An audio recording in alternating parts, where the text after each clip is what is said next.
श्रीनिवासेति श्रेष्ठतया पात्रं गुणान्वितः कौशिकोऽनन्तरङ्गार्यश्रियं विजेतां भुवि न्यस्तात्मीयफलं वरप्रदगुरौ वैराग्यभाग्योरधो वेदान्तामृतसारवन्तमनघात् श्रीनिवासात् गुरोः श्रीशैलान्वयकौस्तुभस्थितनियं श्रेयोनिधे श्रीनिधेः वन्दे साधुकटाक्षकेलिनिलयं श्रीकृष्णसद्देशिकं श्रीवासरङ्गपरकालमुनित्रयाप्तलक्ष्मात्मरक्षिणैति त्वैगागमान्तम् आचार्य भक्ति परिपूतमनर्घशीलं गोपालदेशमुनिं गुरुमाश्रयामः नारायणाख्येतिराजपदाब्ज भृंग श्रीवास योगी गुरुणार्पितभारमीशे भक्त्यादिपूर्णवरदार्कृपात्तचिह्नं श्रीनिवास मुनिवर्यमहं प्रपद्ये श्रीनारायण योगीन्द्र वरदार्कृपाश्रयं रङ्गेशपादविनुतं श्रीनिवास मुनिं भजे श्रीमान् वेङ्कटनाथार्य कवितार्क्य केसरी वेदान्ताचार्यवर्यो मे सन्निधत्तां सदा हृदि यो नित्यमच्युतपदाम्बुजयुग्मरुक्मं व्यामोहतस्तरितराणि दिनाय मेने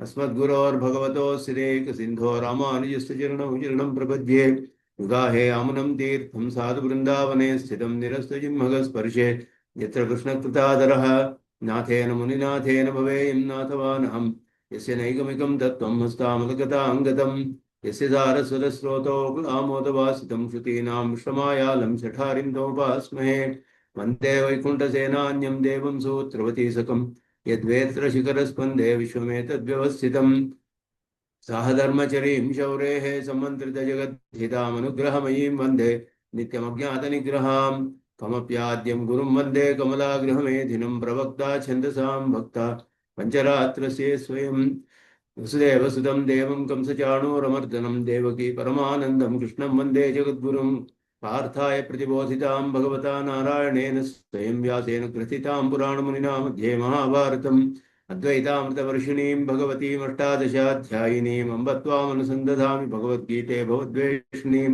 यत्पदाम्भोरुहध्यानविध्वस्ता शेषकल्मषः वस्तुतामुपयातोऽहं यामुनेयं नमामि तं यदि परिपृढो यद्गीतानामदर्शेदञ्जसा निगमपरिषन्नेदीयां संनिरामयमाशयम् जनन पदवी यातायातश्रमापहरां धियं जनेतु समे देव श्रीमान् धनञ्जय सारथिः सन्तः सारल्यः चित्ततमः प्रमथिनीमिमां भजन्तु भगवद्गीता भाष्यतात्पर्यचन्द्रिकाम्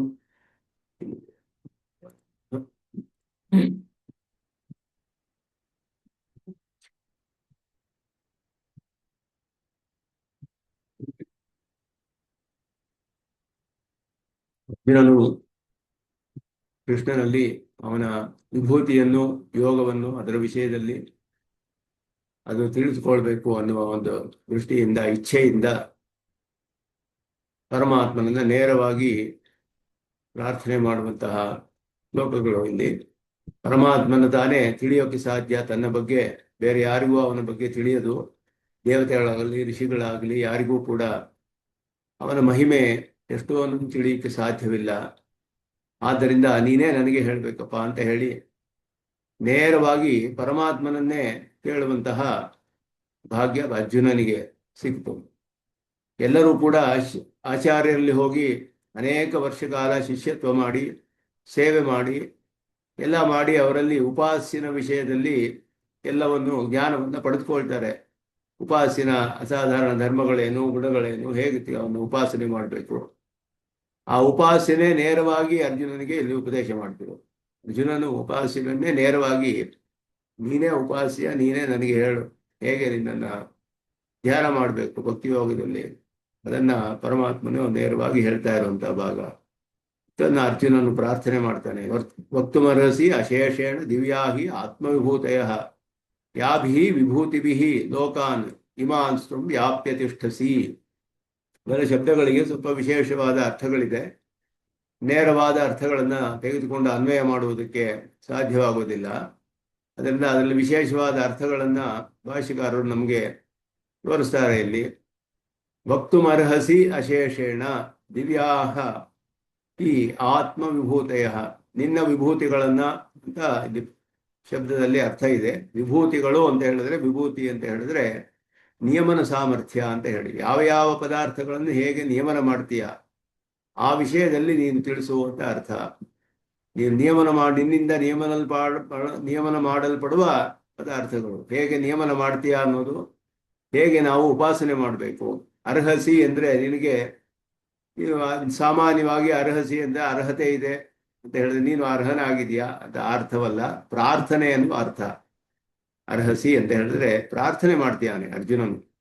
ನಾನು ನಿನ್ನನ್ನು ಪ್ರಾರ್ಥನೆ ಮಾಡ್ತಾ ಇದ್ದೇನೆ, ನೀನು ನಿನ್ನ ದಿವ್ಯವಾದ ಎಲ್ಲ ವಿಷಯವಾದ ಹೇಗೆಲ್ಲ ನೀನು ನಿಯಮನ ಮಾಡ್ತೀಯೋ, ಯಾವ ಯಾವ ರೀತಿ ನಿಯಮನ ಮಾಡ್ತೀಯೋ, ಆ ನಿಯಮನ ಮಾಡಲ್ಪಡುವ ಪದಾರ್ಥಗಳನ್ನು ಹೊಂದಿರುವಂತಹ ನೀನು ಹೇಗೆ ನಿಯಮನ ಮಾಡ್ತೀಯಾ ಅನ್ನೋದನ್ನು ನಾನು ತಿಳಿಸ್ಕೊಳ್ಬೇಕು. ಯಾಕೆಂದ್ರೆ ಇಲ್ಲಿ ವ್ಯಾಪ್ಯ ತಿಷ್ಠಸಿ ಅಂತ ಹೇಳಿದೆ, ಎಲ್ಲವನ್ನು ನೀನು ವ್ಯಾಪಿಸಿ ಇದೆಯಾ ಅಂತ ಹೇಳಿ. ಆದ್ದರಿಂದ ಯಾವ ಯಾವ ಪದಾರ್ಥಗಳನ್ನ ನೀನು ವ್ಯಾಪಿಸಿ ಎಲ್ಲವನ್ನು ನಿಯಮನ ಮಾಡ್ತೀಯೋ ಆ ವಿಷಯವನ್ನು ನನಗೆ ತಿಳಿಸ್ಬೇಕು. ಇದು ಅವನಿಗೆ, ಪರಮಾತ್ಮನಿಗೆ ಅಸಾಧಾರಣವಾದ ವಿಭೂತಿಗಳು. ವಿಭೂತಿ ಅಂದ್ರೆ ನಿತ್ಯ ವಿಭೂತಿ, ಲೀಲಾ ವಿಭೂತಿ ಅಂತಾನು ಹೇಳ್ತೀವಿ. ಪ್ರಪಂಚ ವಿಭೂತಯ ಪ್ಲೂರಲ್ಲಿದೆ, ಇಲ್ಲಿ ಬಹುವಚನ. ಆದ್ದರಿಂದ ದಿವ್ಯವಾದದ್ದು ಹೇಳಿದೆ. ದಿವ್ಯವಾದ ಅಂದ್ರೆ ಅವನಿಗೆ, ಪರಮಾತ್ಮನಿಗೆ ಅಸಾಧಾರಣವಾದ ತ್ವದಸಾಧಾರಣ್ಯ ವಿಭೂತಯ ಯಾವ ನಿನಗೆ ಅಸಾಧಾರಣವಾದ ವಿಭೂತಿಗಳಿದೆಯೋ ತಾಹ ತ್ವಂ ಅಶೇಷೇಣ ವಕ್ತುಮರ್ಹಸಿ ತ್ವಮೇವ ವ್ಯಂಜಯ, ಪ್ರಕಾಶಪಡಿಸು ಅಂತ ಹೇಳಿ. ಪ್ರಕಾಶಪಡಿಸು, ವಕ್ತುಮರ್ಹಸಿ. ಯಾಕೆಂದ್ರೆ ಪೂರ್ಣವಾಗಿ ಅವನಿಗೆ ಹೇಳಕ್ಕೂ ಸಾಧ್ಯವಿಲ್ಲ, ಇವನು ತಿಳಿದುಕೊಳ್ಳಕ್ಕೂ ಸಾಧ್ಯವಿಲ್ಲ, ಅನಂತವಾಗಿದೆ ಎಲ್ಲ ಅಂತ ಹೇಳ್ತಾನೆ ಮುಂದೆ. ಯಾಭಿ ಅನಂತಾಭಿಹಿ ವಿಭೂತಿಭಿಹಿ. ವಿಭೂತಿ ಅನ್ನೋದು ಇಲ್ಲಿ ನಿಯಮನ ಅನ್ನುವ ಅರ್ಥದಲ್ಲಿ ಬರುತ್ತೆ. ಯೈಹಿ ನಿಯಮನ ವಿಶೇಷೈಹಿ ಯುಕ್ತ. ಯಾವ ಯಾವ ಒಂದು ನಿನ್ನಿಂದ ನಿಯಮಿಸಲ್ಪಡುವಂತಹ ಪದಾರ್ಥಗಳೆಲ್ಲ ಇದೆಯಲ್ಲ, ಅದರನ್ನು ಹೊಂದಿದೆಯಲ್ಲ ನೀನು, ಅದರ ವಿಷಯವನ್ನ ನಾನು ತಿಳಿದುಕೊಳ್ಬೇಕು. ಇಮಾನ್ ಲೋಕಾನ್ ನಿಯಂತೃತ್ವೇನ ವ್ಯಾಪ್ಯ ತಿಷ್ಠಸಿ. ಎಲ್ಲಾ ಪದಾರ್ಥಗಳನ್ನು ಹೇಗೆಲ್ಲ ನೀನು ವ್ಯಾಪಿಸಿ ನಿಯಮನ ಮಾಡ್ತಾ ಇದೆಯಲ್ಲ, ಆ ನಿಯಮನ ಮಾಡಲ್ಪಡುವ ಪದಾರ್ಥಗಳಿಂದ ವಿಶಿಷ್ಟನಾದ ನಿನ್ನನ್ನ ನಾನು ತಿಳಿದುಕೊಳ್ಬೇಕು ಅನ್ನೋದು ಇಲ್ಲಿ ಅರ್ಥ ಮಾಡುದು. ವಿಭೂತಿ ಅನ್ನೋದಕ್ಕೆ ಇಲ್ಲಿ ನಿಯಮನ ವಿಶೇಷ ಯುಕ್ತ, ನಿನ್ನಿಂದ ನಿಯಮಿಸಲ್ಪಡುವ, ವಿಶೇಷವಾಗಿ ವ್ಯಾಪಿಸಿ ನಿಯಮಿಸಲ್ಪಡುವಂತಹ ಪದಾರ್ಥಗಳನ್ನು ಹೊಂದಿದೆಯಲ್ಲ ನೀನು, ಆ ಪದಾರ್ಥಗಳಿಂದ ವಿಶಿಷ್ಟನಾದ ನಿನ್ನನ್ನ ನಾನು ತಿಳಿಯಬೇಕು ಅಂತ ಇಲ್ಲಿ ಪ್ರಶ್ನೆ ಮಾಡ್ತಾ ಇರೋದು. ಇಲ್ಲಿ ಪ್ರಾರ್ಥನೆ ಮಾಡ್ತಾ ಇದ್ದಾನೆ ಅರ್ಜುನ. ಅರ್ಹಸಿ ಅಂತ ಹೇಳಿದ್ರೆ ವಕ್ತುಮರ್ಹಸಿ ಅಂದ್ರೆ ನೀನು ಹೇಳೋದಕ್ಕೆ ಅರ್ಹನಾಗಿದೆಯಾ ಅಂತ ಅರ್ಥವಲ್ಲ, ನೀನು ದಯವಿಟ್ಟು ತಿಳಿಸು ಅಂತ ಪ್ರಾರ್ಥನೆ ಮಾಡ್ತಾ ಇದ್ದಾನೆ ಅರ್ಜುನನು. ಅದನ್ನ ಇಲ್ಲಿ ಹೇಳ್ತಾರೆ. ಅಸಾಧಾರಣವಾದ ವಿಭೂತಿಗಳು ಯಾವುದಿದೆಯೋ ಅಂತ ಹೇಳಿದ್ರೆ ಎಲ್ಲ ಆ ವಿಶೇಷಗಳನ್ನೆಲ್ಲ ನೀನು ಪ್ರಕಾಶಪಡಿಸು. ವ್ಯಂಜಯ ಅಂದ್ರೆ ಪ್ರಕಾಶಪಡಿಸು. ಈ ಅನಂತವಾದ ವಿಭೂತಿಗಳಿಂದ ಅಂದ್ರೆ ನಿನ್ನ ನಿಯಮನ ವಿಶೇಷಗಳಿಂದ ನೀನು ವಿಶಿಷ್ಟನಾಗಿ ಯಾವ್ಯಾವ ಪದಾರ್ಥಗಳನ್ನ ಹೇಗೆಲ್ಲ ನಿಯಮನ ಮಾಡ್ತಾ ಇದೆಯೋ, ಆ ಇಮಾನ್ ಲೋಕಾನ್, ಲೋಕದಲ್ಲಿರುವ ಎಲ್ಲಾ ಪದಾರ್ಥಗಳನ್ನ ಅವನು ವ್ಯಾಪಿಸಿ ನಿಯಂತೃತ್ವೇನ ವ್ಯಾಪ್ಯ ತಿಷ್ಠಸಿ. ನೀನು ನಿಯಮನ ಮಾಡುವವನಾಗಿ ಅವುಗಳನ್ನೆಲ್ಲ ವ್ಯಾಪಿಸಿ ಇದೆಯಾ ನೀನು. ಆದ್ದರಿಂದ ನೀನು ಎಲ್ಲದರಲ್ಲಿಯೂ ಅಂತರ್ಯಾಮಿಯಾಗಿ ಪರಮಾತ್ಮನ ಎಲ್ಲವನ್ನೂ ನಿಯಮನ ಮಾಡ್ತಾನೆ ಅಂತ ಶ್ರುತಿ ಹೇಳುತ್ತೆ. ಆ ನಿಯಮನ ಮಾಡಲ್ಪಡುವ ಪದಾರ್ಥಗಳಿಂದ ವಿಶಿಷ್ಟನಾಗಿದೆಯಲ್ಲ, ಅವುಗಳ ವಿಷಯವನ್ನೆಲ್ಲ ನನಗೆ ತಿಳಿಸು, ಹೇಗೆ ನಾನು ಉಪಾಸನೆ ಮಾಡಬೇಕು ಅಂತ ಹೇಳಿ ವಿಪಾಸನೆಯ ವಿಷಯದಲ್ಲಿ ಇಲ್ಲಿ ಹೇಳ್ತಾ ಇರೋದು. ಆತ್ಮಶಬ್ದ ಅನ್ಯ ವಿಭೂತಿತ್ವ ವಿದಾಸಾರ್ಥ. ಆತ್ಮವಿಭೂತಯ ಅಂತ ಹೇಳಿದ್ರೆ, ಆತ್ಮವಿಭೂತಯ ಅಂದ್ರೆ ನಿನ್ನ ವಿಭೂತಿಗಳು ಅಂತ ಅರ್ಥ. ನಿನ್ನ ನಿಯಮನ ವಿಶೇಷಗಳಾದ ಪದಾರ್ಥಗಳು ಅಂತ ಅರ್ಥ. ನೀನು ಹೇಗೆ ನಿಯಮನ ಮಾಡ್ತಾ ಇದೀಯ ಅಂತರ್ಯಾಮಿಯಾಗಿ ವ್ಯಾಪಿಸಿ, ಅದು ನಿನಗೆ ಅಸಾಧಾರಣವಾದದ್ದು. ಆತ್ಮ ಅಂದ್ರೆ ಕೃಷ್ಣನನ್ನು ಹೇಳ್ತಾ ಇರೋದು. ಆತ್ಮವಿಭೂತಿ ನಿನ್ನ ವಿಭೂತಿಗಳು. ವಿಭೂತಯ ಇತಿ ಪ್ರಥಮಾಂತತ್ವೇನ ವಕ್ತುಮರ್ಹಸಿ ಇತ್ಯನೇನ ಅನ್ವಯ ಯೋಗ. ವಿಭೂತಯ ವಕ್ತುಮರ್ಹಸಿ ಅಂತ ಅಲ್ಲ, ಯಾಹ ವಿಭೂತಯ ತಾಹ ತ್ವಂ ವಕ್ತುಮರ್ಹಸಿ ಅಂತ. ಯಾವ ವಿಭೂತಿಗಳಿದೆಯೋ ಅವುಗಳನ್ನ ನೀನು, ಅವುಗಳ ವಿಷಯವನ್ನು ಪ್ರಕಾಶಪಡಿಸು ಅನ್ನೋದು ಇಲ್ಲಿ ಯಾಹ ಅಂತ ಹೇಳೋದನ್ನ ಅಧ್ಯಾಹಾರ ಮಾಡಿಕೊಂಡು ಸೇರಿಸ್ಬೇಕು ಅಂತ ಹೇಳಿ. ಅಥವಾ ದಿವ್ಯಾಹ ಅಂತ ಹೇಳಿದ್ರೆ ಅವಶ್ಯ ವಕ್ತವ್ಯ, ನಿನಗೆ ಅಸಾಧಾರಣವಾದ್ದರಿಂದ ಅದು ಅವಶ್ಯವಾಗಿ ನಾನು ಅದನ್ನು ತಿಳಿಯಬೇಕು ಅಂತ ಹೇಳಿ. ಅತಃ ತಾಹ ವಕ್ತುಮರ್ಹಸಿ ಈ ವಾಕ್ಯ ವೃತ್ತಿ ಜ್ಞಾಪನಾರ್ಥ. ಅರ್ಹಸಿ ಅನ್ನೋದು ಯೋಗ್ಯತ್ವ ನಿರ್ದೇಶೇನ ತತ್ ಪ್ರಾರ್ಥನಂ ವಿವಕ್ಷಿತಂ. ಹೇಳಲು ನೀನು ಯೋಗ್ಯನಾಗಿದೀಯಾ ಅಂತ ಅರ್ಥವಲ್ಲ, ಪ್ರಾರ್ಥನೆ ಮಾಡ್ತಾ ಇದ್ದೇನೆ ಅಂತ ಅರ್ಥ ಇಲ್ಲಿ. ಅವನ ಪ್ರಾರ್ಥನೆ ಮಾಡ್ತಾ ಇದ್ದೇನೆ ಅನ್ನೋ ಅರ್ಥ ಇಲ್ಲಿ ಅರ್ಹಸಿ. ಈಶ್ವರೇಣಾಪಿ ಅಶೇಷೇಣ ವಕ್ತುಂ ಅರ್ಜುನೇನ ಚ ಶ್ರೋತುಂ ಅಶಕ್ಯತ್ವಾತ್. ಈಶ್ವರನು ಪೂರ್ತಿ ಹೇಳಕ್ಕೆ ಸಾಧ್ಯವಿಲ್ಲ, ಯಾಕೆಂದ್ರೆ ಅನಂತವಾಗಿದೆ. ಅರ್ಜುನನು ಪೂರ್ಣವಾಗಿ ಕೇಳುವುದಕ್ಕೆ ಅಶಕ್ಯವಾಗಿದೆ. ಆದ್ದರಿಂದ ನಿನ್ನ ಮಾತುಗಳಿಂದ ಅದನ್ನು ಪ್ರಕಾಶಪಡಿಸು ಅನ್ನೋದು ಅರ್ಥ. ಪ್ರಸಾದತಶ್ಚ ವಚನತಃ ಪ್ರಕಾಶನ ಮಾತ್ರ ಇಹ ಪ್ರಾರ್ಥ್ಯತೆ. ಅದನ್ನ ನನಗೆ ಪ್ರಕಾಶಪಡಿಸು, ವಿಸ್ತಾರವಾಗಿ ವಾಕ್ಯನಿಂದ, ನಿನ್ನ ವಚನಗಳಿಂದ ನಿನ್ನ ವಿಭೂತಿಗಳ ವಿಷಯವನ್ನೆಲ್ಲ ತಿಳಿಸು ನನಗೆ. ಹೇಗೆಲ್ಲ ನಿಯಮನ ಮಾಡ್ತಾ ಇದೆಯಾ, ಯಾವುದರಲ್ಲಿ ಇದ್ದು ಯಾವ ಯಾವ ಪದಾರ್ಥಗಳಲ್ಲಿ ಹೇಗೆಲ್ಲ ನೀನು ನಿಯಮನ ಮಾಡುವುದಾಗಿ ವ್ಯಾಪಿಸಿದೆಯಾ, ಆ ವಿಷಯವನ್ನ ನನಗೆ ತಿಳಿಸು ಅಂತ ಹೇಳಿ. ಯಾದ್ರೆ ನಹಿತೆ ಭಗವನ್ ವ್ಯಕ್ತಿಂ ಅಂತ ಹಿಂದೆ ಹೇಳಿದಾಗೆ ಪೂರ್ತಿ ತಿಳಿಯಕ್ಕೆ ಸಾಧ್ಯವಿಲ್ಲ. ಆದ್ದರಿಂದ ತ್ವಮೇವ ವ್ಯಂಜಯ ಅಂದ್ರೆ ಪ್ರಕಾಶಪಡಿಸುವಂತ ಅರ್ಥ. ಪ್ರಕಾಶಪಡಿಸು. ಬಹುವಚನ ಅಸಂಕೋಚಾತ್ ಅಶೇಷೇಣ ಇತಿ ನಿರ್ದೇಶಾಚ ಆನಂತ್ಯಮಿಹ ವಿವಕ್ಷಿತಂ.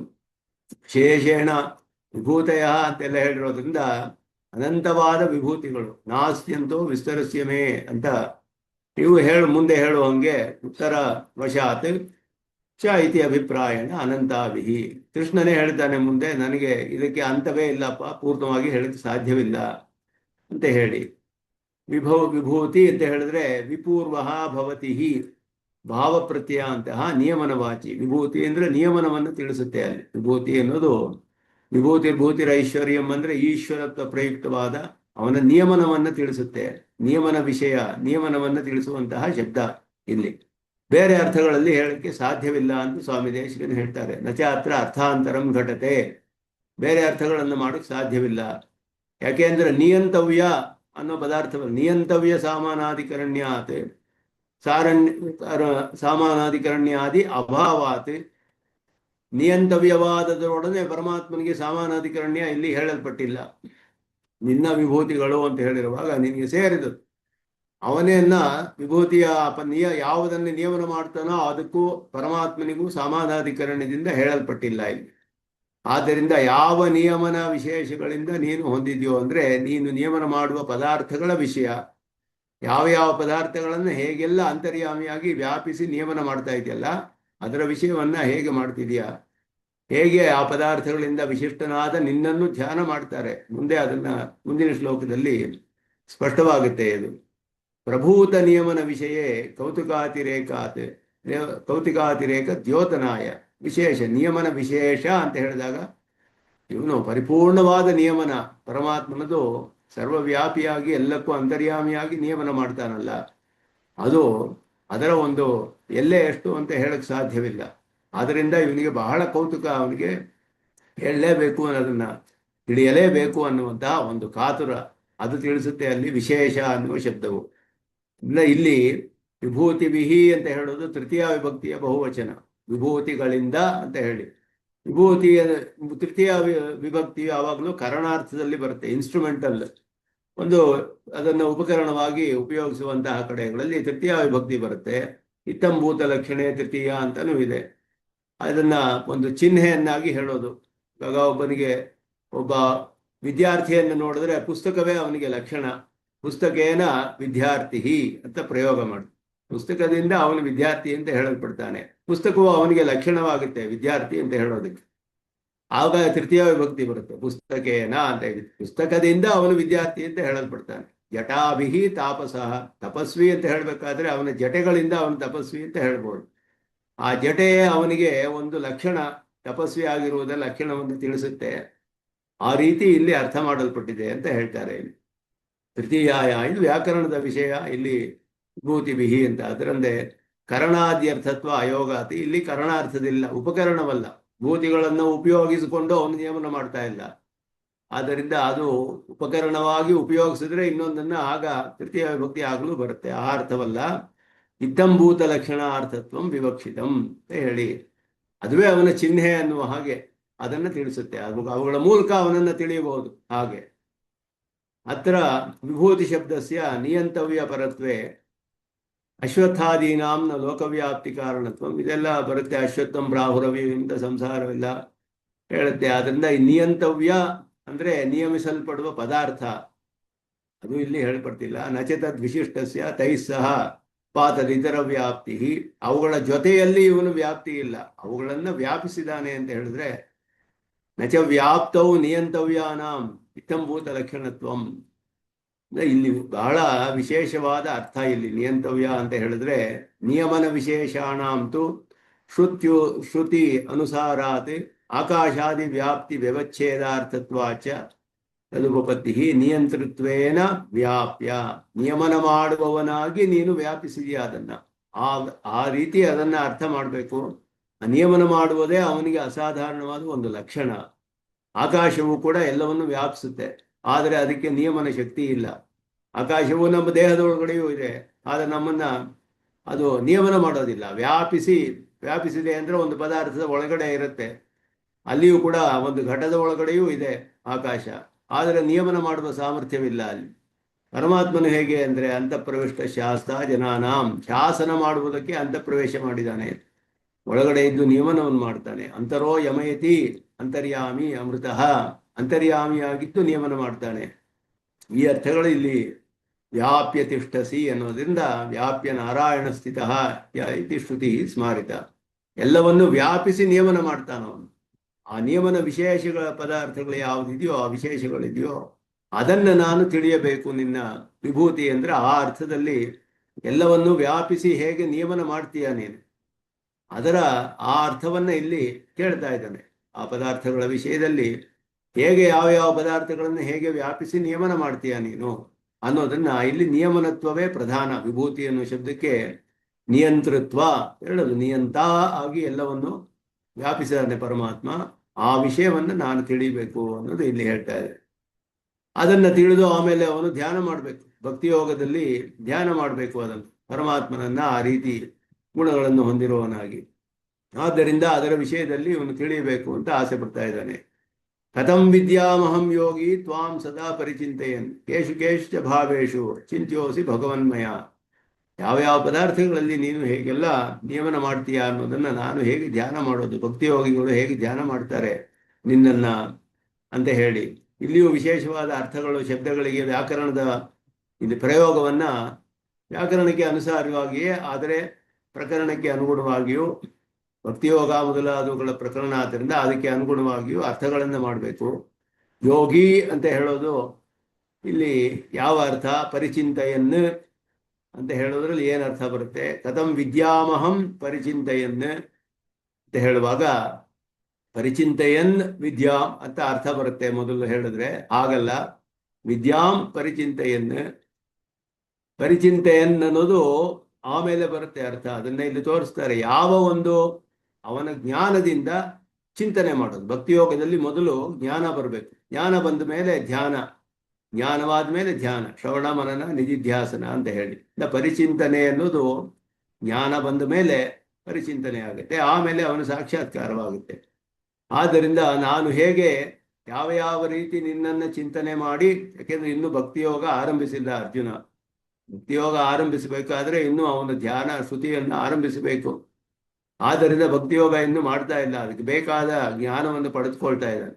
ಮುಂದೆ ನಾನು ಚಿಂತನೆ ಮಾಡಬೇಕಾದ್ರೆ, ಚಿಂತನೆ ಮಾಡಿ ನನ್ನ ಸಾಕ್ಷಾತ್ಕಾರ ಪಡೆದುಕೊಳ್ಬೇಕಾದ್ರೆ ಹೇಗೆ ನಾನು ತಿಳಿಯಕ್ಕೆ ಸಾಧ್ಯ, ಯಾವ ರೀತಿಯಲ್ಲಿ ನಾನು ತಿಳಿಯಬೇಕು, ಹೇಗೆಲ್ಲ ನೀನು ಚಿಂತನೆ ಮಾಡಲ್ಪಡ್ತೀಯ ಅನ್ನೋ ಅರ್ಥವನ್ನ ಇಲ್ಲಿ ಕಥಂ ವಿದ್ಯಾಮಹಂ ಯೋಗಿ, ಯೋಗಿ ಭೂತ್ವ ಅಂತ ಅರ್ಥ ಇಲ್ಲಿ ಹೇಳ್ತಾರೆ. ಭಕ್ತಿಯೋಗನಿಷ್ಠ ಸನ್ ಯೋಗಿ ಅಂದ್ರೆ ಭಕ್ತಿಯೋಗನಿಷ್ಠ ಸನ್, ಭಕ್ತಿಯೋಗನಿಷ್ಠನಾಗಿದ್ದುಕೊಂಡು ಭಕ್ತಿಯಾ ತ್ವಾಂ ಸದಾ ಪರಿಚಿಂತೆಯನ್ನೇ ಚಿಂತಯಿತು ಪ್ರವೃತ್ತ ಅಂತ ಅರ್ಥ. ಕಾರ್ಯದಲ್ಲಿ ಅರ್ಥ ಬರುತ್ತೆ, ಅದ್ರಲ್ಲಿ ಕ್ರಿಯೆಯಲ್ಲಿ ಅರ್ಥ ಬರುತ್ತೆ. ಚಿಂತಯನ್ ಅಂತ ಹೇಳೋದು ವ್ಯಾಕರಣ ವಿಶೇಷ, ಅದು ಶತ್ರು ಪ್ರತ್ಯಯ ಅಂತ ಹೇಳಿಬಿಟ್ಟು ಚಿಂತಿಸುತ್ತಾ ಅಂತ ಹೇಳಿದ್ರೆ ಚಿಂತಿಸಲು ಪ್ರವೃತ್ತನಾದವನು ಕಾರ್ಯಾರ್ಥದಲ್ಲಿ ಬರುತ್ತೆ. ಅದು ಕ್ರಿಯೆಯನ್ನು ತಿಳಿಸುತ್ತೆ. ಭಕ್ತಿಯಾ ತ್ವಾಂ ಸದಾ ಪರಿಚಿಂತೆಯನ್ನೇ, ಭಕ್ತಿಯೋಗ ನಿಷ್ಠ ಸನ್ ಯೋಗಿ, ಯೋಗಿ ಅಂತ ಹೇಳಿದ್ರೆ ಭಕ್ತಿಯೋಗ ನಿಷ್ಠ ಸನ್, ಭಕ್ತಿಯೋಗ ನಿಷ್ಠನಾಗಿದ್ದುಕೊಂಡು, ಯೋಗಿಯಾಗಿದ್ದುಕೊಂಡು ಅಂದ್ರೆ ಭಕ್ತಿಯೋಗ ನಿಷ್ಠನಾಗಿದ್ದುಕೊಂಡು, ಭಕ್ತಿಯಿಂದ ತ್ವಾಂ ಸದಾ, ಭಕ್ತಿಯಿಂದ ನಿನ್ನನ್ನು ಯಾವಾಗಲೂ ಎಲ್ಲ ಕಾಲದಲ್ಲಿಯೂ ಪರಿಚಿಂತೆಯನ್ನೇ ಚಿಂತಯಿತು ಪ್ರವೃತ್ತ, ನಿನ್ನ ಚಿಂತನೆ ಮಾಡಲು ಪ್ರವೃತ್ತನಾಗಿದ್ದು, ಚಿಂತನೀಯಂ ತ್ವಾಂ ಪಡಬೇಕಾದ ನಿನ್ನನ್ನು ಪರಿಪೂರ್ಣೈ ಐಶ್ವರ್ಯ ಕಲ್ಯಾಣ ಗುಣಗಣಂ ಕಥಂ ವಿದ್ಯಾಂ, ಪರಿಪೂರ್ಣವಾದ ಐಶ್ವರ್ಯ ಕಲ್ಯಾಣ ಗುಣಗಳಿಂದ ಮುಂತಾದ ನಿನ್ನಂತ ನಾನು ಹೇಗೆ ತಿಳಿದುಕೊಳ್ಳೋದು ಅಂದ್ರೆ ಸಾಕ್ಷಾತ್ಕಾರ ಮಾಡ್ಕೊಳ್ಳೋದು ಅಂತ ಅರ್ಥ. ಕಥಂ ವಿದ್ಯಾಂ, ಹೇಗೆ ನಾನು ಆ ಫಲವನ್ನು ಪಡೆದುಕೊಳ್ತೇನೆ. ಭಕ್ತಿಯೋಗ ನಿಷ್ಠನಾಗಿದ್ದು ಚಿಂತಿಸಲು ಪ್ರವೃತ್ತನಾಗಿ ಯಾವ ಯಾವ ಕಲ್ಯಾಣ ಗುಣಗಳನ್ನು ನೀನು ಹೊಂದಿದೆಯೋ ಆ ರೀತಿ ನಿನ್ನನ್ನು ಪಡೆದುಕೊಳ್ಳೋದು ಹೇಗೆ, ನಿನ್ನನ್ನು ನಾನು ಸಾಕ್ಷಾತ್ಕಾರ ಮಾಡ್ಕೊಳ್ಳೋದು ಹೇಗೆ. ಪೂರ್ವೋಕ್ತ ಬುದ್ಧಿ ಜ್ಞಾನಾದಿ ಭಾವ ವ್ಯತಿರಿಕ್ತೇಶು ಅನುಕ್ತೇಶು. ಮತ್ತೆ ಇಲ್ಲಿ ಇದೇ ಕೇಳ್ತಿದ್ದಾನಲ್ಲ, ಹಿಂದೆಯೂ ಹೇಳಿದ್ನಲ್ಲ ಅಂತ ಹೇಳಿದ್ರೆ, ಹಿಂದೆ ಹೇಳಿದ ಬುದ್ಧಿ ಜ್ಞಾನ ಮೊದಲಾದವುಗಳೆಲ್ಲ ಅದಕ್ಕಿಂತ ಬೇರೆ ಹಿಂದೆ ಹೇಳಲ್ಪಡದೇ ಇರುವಂತಹ ಕೇಶು ಕೇಶು ಚ ಭಾವೇಶು, ಯಾವ ಯಾವ ಭಾವಗಳಲ್ಲಿ ಮಯಾ ನಿಯಂತೃತ್ವೇನ ಚಿಂತ್ಯೋಸಿ, ನೀನು ನಿಯಮನ ಮಾಡ್ತೀಯಾ ಅಂತ ನಾನು ಧ್ಯಾನ ಮಾಡಬೇಕು. ಯಾವ ಯಾವ ವಿಷಯಗಳಲ್ಲಿ ಯಾವ ಯಾವ ಪದಾರ್ಥಗಳಲ್ಲಿ ಹೇಗೆಲ್ಲ ನಿಯಮನ ಮಾಡ್ತೀಯ. ಹಿಂದೆ ಹೇಳಲ್ಪಟ್ಟ ವಿಷಯಗಳಲ್ಲದೆ ಅದಕ್ಕಿಂತ ಅಧಿಕವಾದ ಹಿಂದೆ ಹೇಳಲ್ಪಡದೇ ಇರುವಂತಹ ಆ ವಿಷಯಗಳನ್ನು ನಾನು ತಿಳಿದುಕೊಳ್ಬೇಕು ಎಲ್ಲವನ್ನು. ಹೇಗೆ ನಾನು ಭಕ್ತಿಯೋಗ ಆರಂಭಿಸಿದ್ರೆ ಹೇಗೆ ನಿನ್ನನ್ನು ನಾನು ಚಿಂತನೆ ಮಾಡಲು ಆರಂಭಿಸಿದ್ರೆ ಯಾವ ಯಾವ ಗುಣಗಳಿಂದ ವಿಶಿಷ್ಟನಾದ ನಿನ್ನನ್ನು ಪಡೆದುಕೊಳ್ಬೇಕು ಅಂದರೆ ಅದನ್ನು ಹೇಗೆ ನಾನು ಚಿಂತನೆ ಮಾಡೋದು ಅನ್ನುವ ಅರ್ಥ ಇಲ್ಲಿ. ಭಕ್ತಿಯೋಗದಲ್ಲಿ ಹೇಗೆ ಮಾಡಬೇಕು ಅನ್ನೋ ಅರ್ಥವನ್ನು ಆ ವಿಷಯವನ್ನು ಕೇಳ್ತಾ ಇದ್ದಾನೆ ಇದು ಅರ್ಜುನನು. ಇಲ್ಲಿ ಯೋಗಿ ಶಬ್ದ ಪ್ರಕರಣ ವಿಶೇಷಾತ್ ತ್ವಾಂ ಸದಾ ಪರಿಚಿಂತಯನ್ ಇತ್ಯಾದೇಹೇ ಸಾಮರ್ಥ್ಯಾಚ. ಪ್ರಕರಣವು ಭಕ್ತಿಯೋಗ ಪ್ರಕರಣ, ಮತ್ತೆ ಸದಾ ಪರಿಚಿಂತೆಯನ್ ಅನ್ನೋದು ಸ್ಮೃತಿ ಸಂತತಿ ರೂಪ. ಅಹರಹ ಅನುಷ್ಠೀಯಮಾನ ನಿರಂತರವಾದ ಸ್ಮೃತಿ ಸಂತತಿ ರೂಪವಾದ್ದರಿಂದ ಇಲ್ಲಿ ಯೋಗಿ ವಿಶೇಷವಾದ ಯೋಗಿಯ ವಿಷಯವನ್ನು ಹೇಳುತ್ತೆ. ಭಕ್ತಿಯೋಗಿ ಅಂತ ಹೇಳಿ, ಭಕ್ತಿಯೋಗ ನಿಷ್ಠ ಸನ್ನೆ. ಸಾಮಾನ್ಯವಾದ ಯೋಗಿ ಯೋಗಿ ಕರ್ಮಯೋಗ ಆಗ್ಬೋದು, ಭಕ್ತಿ ಜ್ಞಾನ ಯೋಗವಾಗ್ಬೋದು, ಯಾವುದಾದ್ರೂ ಆಗ್ಬೋದು. ಅಂದ್ರೆ ಇಲ್ಲಿ ವಿಶೇಷವಾಗಿ ಪ್ರಕರಣದಲ್ಲಿ ಭಕ್ತಿಯೋಗದ ವಿಷಯವೇ ಹೇಳ್ತಾ ಇರೋದ್ರಿಂದ ಯೋಗಿ ಅಂತ ಹೇಳಿದ್ರೆ ಭಕ್ತಿಯೋಗ ನಿಷ್ಠನಾಗಿದ್ದುಕೊಂಡು ಅಂತ ಅರ್ಥ. ಸನ್ನಿತ್ಯನೇನ ನಿಷ್ಪನ್ನ ಯೋಗಿ ಪರತ್ವಪಿ ವ್ಯಾವರ್ತ. ಇನ್ನು ಯೋಗ ಪೂರ್ಣವಾಗಿ ಅವನಿಗೆ ನಿಷ್ಪತ್ತಿ ಆಗಿಲ್ಲ. ಆದ್ದರಿಂದ ಭಕ್ತಿಯೋಗ ಮಾಡುವವನಾಗಿ ನಿನ್ನ ಚಿಂತನೆಯನ್ನು ಮಾಡುವುದಕ್ಕೆ ಪ್ರವೃತ್ತನಾಗುವವನಾಗಿ ಹೇಗೆ ನಾನು ನಿನ್ನನ್ನು ಧ್ಯಾನ ಮಾಡಬೇಕು, ಧ್ಯಾನ ಮಾಡಿ ಹೇಗೆ ನಾನು ಸಾಕ್ಷಾತ್ಕಾರ ಮಾಡಿಕೊಳ್ಳೋದು, ಆ ಅರ್ಥವನ್ನ ಇಲ್ಲಿ ಈ ಶ್ಲೋಕಕ್ಕೆ ನಾವು ತೆಗೆದುಕೊಳ್ಬೇಕು. ಈ ಶ್ಲೋಕಗಳಿಗೆ ಸ್ವಲ್ಪ ಸಂಸ್ಕೃತ ಶಬ್ದಗಳನ್ನು ನೋಡಿದ್ರೆ ಅದು ಸ್ವಲ್ಪ ಕಷ್ಟ, ಸುಲಭವಲ್ಲ ನೇರವಾಗಿ ಅರ್ಥ ಮಾಡೋದು. ಪ್ರಕರಣಕ್ಕೂ ಹಿಂದು ಮುಂದಿನ ಶ್ಲೋಕಗಳಿಗೂ ಎಲ್ಲ ನೋಡಿದ್ರೆ ಅದಕ್ಕೆ ಅನುಗುಣವಾಗಿ ಪೂರ್ವಾಪರವನ್ನೆಲ್ಲ ನೋಡಿ ಅರ್ಥವನ್ನ ನಿಷ್ಕರ್ಷೆ ಮಾಡುವಂಥದ್ದು. ಆದ್ದರಿಂದ ಈ ರೀತಿಯಾಗಿ ಅರ್ಥ ಮಾಡಬೇಕು ಅಂತ ತೋರಿಸ್ತಾರೆ. ಯೋಗಿನ್ ಇತಿ ಪರೇಶಾಂ ಪಾಠ ಅನರ್ಥ. ಯೋಗಿ ಅನ್ನೋದನ್ನ ಕೆಲವರು ಸಂಬೋಧನೆಯಲ್ಲಿ ತೆಗೆದುಕೊಂಡ್ರು. ಯೋಗಿನ್ ಅಂತ ಹೇಳಿ ಸಂಬೋಧನೆ ಅದು ಸರಿ ಇಲ್ಲ ಅನ್ನೋದನ್ನ ತೋರಿಸ್ತಾ ಇದ್ದಾರೆ. ಸದಾ ಇತಿ ವಿಶೇಷಣ ಸಾಮರ್ಥ್ಯಾತೆ ಭಕ್ತಿಯ ಇತಿ ಸಿದ್ಧಂ. ಸದಾ ಅಂತ ಹೇಳಿರೋದ್ರೆ ಭಕ್ತಿಯಿಂದ ಅನ್ನೋದು ಅರ್ಥಸಿದ್ಧ, ಅದು ಅಂಡರ್ಸ್ಟುಡ್, ಅದು ಅರ್ಥಸಿದ್ಧ ಭಕ್ತಿಯ ಅಂತ ಹೇಳೋದು. ಭಕ್ತಿ ಹೋಗದ ಪ್ರಕರಣವೇ. ಆದ್ದರಿಂದ ಬರೀ ಚಿಂತನೆ ಮಾಡಿದ್ರೆ ಏನು ಪ್ರಯೋಜನವಿಲ್ಲ. ಇವನು ಹೇಳಿರೋ ಹಾಗೆ ಅವನು ನಾಯಮಾತ್ಮ ಪ್ರವಚನೇನ ಲಭ್ಯ ನ ಮೇಧೆಯ ನ ಬಹುನಾ ಶ್ರುತೇನ. ಪ್ರವಚನ ಅಂತ ಹೇಳಿದ್ರೆ ಮನನ ಅಂತ ಅರ್ಥ. ಮನನವೋ ಶ್ರವಣವೋ ಧ್ಯಾನವೋ ಇಂದ ಅವನು ಪಡೆದುಕೊಳ್ಳಕ್ಕಾಗೋದಿಲ್ಲ ಅಂತ ಹೇಳಿದ್ರೆ ಯಮೇ ವೈಶ ವೃಣತೆ ತೇನ ಲಭ್ಯ ತಸ್ಯೈಷ ಆತ್ಮ ವಿವೃಣತೆ ತನೂಂ ಸ್ವಾಮಿ. ಯಾರು ಪರಮಾತ್ಮನಿಂದ ವರ್ಣ ಮಾಡಲ್ಪಡ್ತಾನೋ ಅವನಿಗೆ ಪರಮಾತ್ಮನು ತನ್ನನ್ನು ತಾನೇ ತೋರಿಸ್ಕೊಳ್ತಾನೆ. ಯಾರಿಗೆ ಅಂದ್ರೆ ಪ್ರೀತಿಯಿಂದ ಯಾರು ಧ್ಯಾನ ಮಾಡ್ತಾನೋ, ಪ್ರೀತಿಯಿಂದ ಶ್ರವಣ ಮನನ ನಿಧಿಧ್ಯಾಸನೆ ಎಲ್ಲ ಪ್ರೀತಿಯಿಂದ ಮಾಡಬೇಕು. ಭಕ್ತಿಯಿಂದ ಮಾಡಿದ್ರೇನೆ ಪ್ರಯೋಜನ. ಆ ಭಕ್ತಿಯಿಂದಲೇ ಪರಮಾತ್ಮನು ಪ್ರೀತನಾಗಿ ಅವನಿಗೆ ತನ್ನನ್ನು ತಾನು ತೋರಿಸ್ಕೊಳ್ತಾನೆ ಅಂತ ಹೇಳಿರೋದ್ರಿಂದ ಇಲ್ಲಿ ಸದಾ ಚಿಂತೆಯನ್ನು ಪರಿಚಿಂತೆಯನ್ನು ಅಂತ ಹೇಳಿದ್ರೆ ಸದಾ ಅನ್ನೋದು ಭಕ್ತಿಯಾ ಅನ್ನೋದು ಅರ್ಥಸಿದ್ಧ, ಅಂಡರ್ಸ್ಟುಡ್. ಅದು ಭಕ್ತಿಯಿಂದ ಹೋದ್ರೆ ಭಕ್ತಿಯೋಗವೇ ಇರೋದಿಲ್ಲ, ಅದು ವ್ಯರ್ಥವಾಗುತ್ತೆ, ಅದರಿಂದ ಪ್ರಯೋಜನ ಬರೋದಿಲ್ಲ. ಅದರಿಂದ ವೇದನಾತ್ ಪೂರ್ವಂ ಚಿಂತನ ಅಶಕ್ತೇಹೆ. ಮೊದಲು ಜ್ಞಾನವಿರಬೇಕು, ಆಮೇಲೆ ಚಿಂತನೆ ಧ್ಯಾನ ಮಾಡೋದು. ಕಥಂ ವಿದ್ಯಾಮಿತ್ಯಸ್ಯ ಚಿಂತನ ಹೇತುತ್ವಾತ್ ಲಕ್ಷಣ ಹೇತ್ವೋ ಕ್ರಿಯಾಯಾ ಇತಿ ಶತುಃ ಅನುಶಾಸನಾಚ್ಚ ಚಿಂತಯಿತು ಪ್ರವೃತ್ತ. ಇದು ವ್ಯಾಕರಣದ ವಿಶೇಷವನ್ನು ಹೇಳ್ತಾರೆ. ಕಥಂ ವಿದ್ಯಾಂ ಅನ್ನೋದು ಚಿಂತನ ಹೇತುತ್ವಾತ್ ಅಂದ್ರೆ ಚಿಂತನೆಯಿಂದ ಉಂಟಾಗುವಂಥದ್ದು, ಚಿಂತನೆಯಿಂದ ಕಾರಣವಾಗಿ ಹೊಂದಿದೆ ಕಥಂ ವಿದ್ಯಾಂ ಅಂತ ಹೇಳೋದು. ತಿಳಿದುಕೊಳ್ಳೋಕ್ಕೆ ಮೊದಲು ಚಿಂತನ ಮಾಡೋದು ಸಾಧ್ಯವಿಲ್ಲ. ವೇದನಾತ್ ಪೂರ್ವಂ ಚಿಂತನ ಅಶಕ್ತೇ. ಆದ್ರಿಂದ ಮೊದಲು ಒಂದು ಜ್ಞಾನ ಬರಬೇಕು, ಆಮೇಲೆ ಚಿಂತನೆ ಮಾಡ್ತಾನೆ, ಆಮೇಲೆ ಸಾಕ್ಷಾತ್ಕಾರವಾಗುತ್ತೆ. ಆದ್ದರಿಂದ ಇಲ್ಲಿ ಕ್ರಿಯೆಯಲ್ಲಿ ತಿಳಿಸುತ್ತೆ ಇದನ್ನ. ಚಿಂತೆಯನ್ನು ಸದಾ ಪರಿಚಿಂತೆಯನ್ನು ಅಂದ್ರೆ ಚಿಂತನೆ ಮಾಡಿಕೊಂಡು ಅಂತ ಅರ್ಥ ಅಲ್ಲ. ಚಿಂತನೆ ಮಾಡಲು ಪ್ರವೃತ್ತನಾಗಿರುವ ನಾನು ಹೇಗೆ ನಿನ್ನನ್ನು ತಿಳಿಬೇಕು ಅನ್ನೋದು ಅರ್ಥ. ಕಥಂ ವಿದ್ಯಾ, ತಿಳಿದು ನಿನ್ನನ್ನು ಸಾಕ್ಷಾತ್ಕಾರ ಮಾಡ್ಕೊಳ್ಬೇಕು. ಯಾವ ರೀತಿಯಲ್ಲಿ ನಿನ್ನನ್ನು ತಿಳಿದು ಆ ರೀತಿ ಚಿಂತನೆ ಮಾಡಿ ನಾನು ಸಾಕ್ಷಾತ್ಕಾರ ಮಾಡ್ಬೇಕು. ಮೊದಲು ತಿಳಿದೋದು, ಆಮೇಲೆ ಚಿಂತನೆ, ಆಮೇಲೆ ಸಾಕ್ಷಾತ್ಕಾರ. ಆ ಅರ್ಥದಲ್ಲಿ ಇಲ್ಲಿ ಬರುತ್ತೆ. ಆದ್ದರಿಂದ ಲಕ್ಷಣ ಹೇತುಗಳಲ್ಲಿ ಕ್ರಿಯಾರ್ಥದಲ್ಲಿ ಬರುತ್ತೆ. ಇಲ್ಲಿ ಶತ್ರು ಎನ್ನುವ ಪ್ರತ್ಯಯವು ಬರುತ್ತೆ, ಶತ್ರುಶಾನಚವು ಅಂತ ಬರುತ್ತೆ. ಶತ್ರು ಪ್ರತ್ಯಯವು ಬಂದಿದೆ ಇಲ್ಲಿ. ಚಿಂತೆಯನ್ನು ಅಂತ ಇಲ್ಲಿ ಬರುತ್ತೆ. ಗಚ್ಚನ್ನು, ಚಿಂತೆಯನ್ನು, ಧ್ಯಾಯನ್ನು, ಇದೆಲ್ಲ ಶತ್ರು ಪ್ರತ್ಯಯದಿಂದ ಬರುವ ರೂಪಗಳು. ಅದು ಲಕ್ಷಣ ಮತ್ತೆ ಹೇತು ಅರ್ಥಗಳಲ್ಲಿ ಬರುತ್ತೆ. ಕ್ರಿಯೆಯಲ್ಲಿ ಬರುತ್ತೆ. ಚಿಂತೆಯನ್ನು ಪರಿಚಿಂತೆಯನ್ನಂದ್ರೆ ಚಿಂತೆಯಿತು ಪ್ರವೃತ್ತಿ ಕ್ರಿಯೆಯನ್ನು ತೋರಿಸುತ್ತೆ. ಅದು ವ್ಯಾಕರಣದ ವಿಶೇಷವನ್ನು ತೋರಿಸ್ತಾರೆ. ತ್ವಾಮಿತಿ ಧರ್ಮ ವಿಶೇಷಸ್ಯ ಪ್ರತಿಪನ್ನತ್ವಾತ್ ಪ್ರಕಾರ ವಿಶೇಷೇಷು ಬುಭುತ್ಸಾ ಇತಿ ಪರಿಪೂರ್ಣ ಇತಿ ಅಂತ ಹೇಳುವುದು. ಅಂದ್ರೆ ಇಲ್ಲಿ ತ್ವಾಂ ಅಂತ ಹೇಳಿದಾಗ ಉಪಾಸ್ಯನಾದ ಪರಮಾತ್ಮನನ್ನು ತಿಳಿಸುತ್ತೆ. ಧರ್ಮಿಯಾದವನು, ಉಪಾಸ್ಯನಾದವನು, ಭಕ್ತಿಯೋಗಕ್ಕೆ ವಿಷಯನಾದವನು, ಪರಿಪೂರ್ಣ ಐಶ್ವರ್ಯಾದಿ ಕಲ್ಯಾಣ ಗುಣಗಣಂ ವಾಂ ಅಂತ ಅರ್ಥ. ಧರ್ಮಿಯಲ್ಲಿ ಇದೆಲ್ಲವೂ ಕೂಡ ಅವನಿಗೆ ಬುಭುತ್ಸಾ, ತಿಳಿಯಲು ಇಚ್ಛೆ. ಅವನಿಗೆ ಯಾವ ಯಾವ ಆಕಾರಗಳಲ್ಲಿ ಅವನು ತಿಳಿದಬೇಕು, ಪ್ರಕಾರ ವಿಶೇಷಗಳನ್ನೆಲ್ಲ ತಿಳಿಯಬೇಕು. ಉಪಾಸ್ಯನಾದ ಪದಾರ್ಥನದ ಎಲ್ಲ ಪ್ರಕಾರ ವಿಶೇಷಗಳನ್ನು ತಿಳಿಬೇಕು. ಅದನ್ನ ಪರಿಪೂರ್ಣ ಐಶ್ವರ್ಯ ಕಲ್ಯಾಣ ಗುಣಗಣಂ ಅಂತ ಹೇಳಿ, ಐಶ್ವರ್ಯಾದಿ ಕಲ್ಯಾಣ ಗುಣಗಣಂ.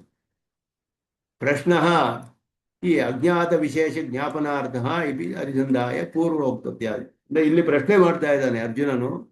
ಕಥಂ ವಿದ್ಯಾಂ ಅಂತ ಹೇಳಿದ್ರೆ ಹೇಗೆ ತಿಳಿಯಕ್ಕೆ ಸಾಧ್ಯ ಅಂತ ಪ್ರಶ್ನೆ ಮಾಡಿರೋದ್ರಿಂದ ತಿಳಿದೇ ಇರುವ ವಿಷಯವನ್ನ ಕೇಳ್ತಾ ಇದ್ದಾನೆ. ಪ್ರಶ್ನೆ ಮಾಡಬೇಕಾದ್ರೆ ತಿಳಿದೇ ಇರುವ ವಿಷಯವನ್ನ ಕೇಳಬೇಕು. ಆದ್ದರಿಂದ ಹಿಂದೆ ಕೆಲವು ವಿಷಯಗಳನ್ನು ಹೇಳಿದ್ಯಾ, ಅಲ್ಲಿ ಹೇಳೋದಕ್ಕಿಂತ ಅಧಿಕವಾದ ವಿಶೇಷಗಳು, ಅದಕ್ಕಿಂತ ಬೇರೆಯಾದ ವಿಶೇಷಗಳು, ಹಿಂದೆ ಹೇಳದೇ ಇರುವ ವಿಷಯಗಳು, ಅವುಗಳ ವಿಷಯ ನಾನು ತಿಳಿಬೇಕು ಪ್ರಶ್ನೆ ಮಾಡ್ತಾ ಇರೋದು. ಆದ್ದರಿಂದ ಇದು ಅಜ್ಞಾತ ವಿಶೇಷ ಜ್ಞಾಪನ. ತಿಳಿದೇ ಇರುವ ವಿಷಯವನ್ನು ತಾನೇ ಪ್ರಶ್ನೆ ಮಾಡ್ತೀವಿ ಅಂತ ಹೇಳಿ. ಭಾವೇಶು ಇದು ಸತ್ಯಂ ವಿಪ್ರೋಕ್ತಿ ನಿಯಂತೃತ್ವೇನ ಪ್ರಕೃತಾನುಕರ್ಷಣ. ಕೇಶು ಚ ಭಾವೇಶು ಅಂತ ಹೇಳಿದ್ರೆ ನಿಯಂತೃತ್ವೇನ ಚಿಂತ್ಯ. ಅದುವೇ ವಿಭೂತಿ ಅಂತ ಹೇಳುವಾಗ ನಿಯಮನವೇ ವಿಶೇಷವಾಗಿ ಹೇಳಲ್ಪಟ್ಟಿದೆ.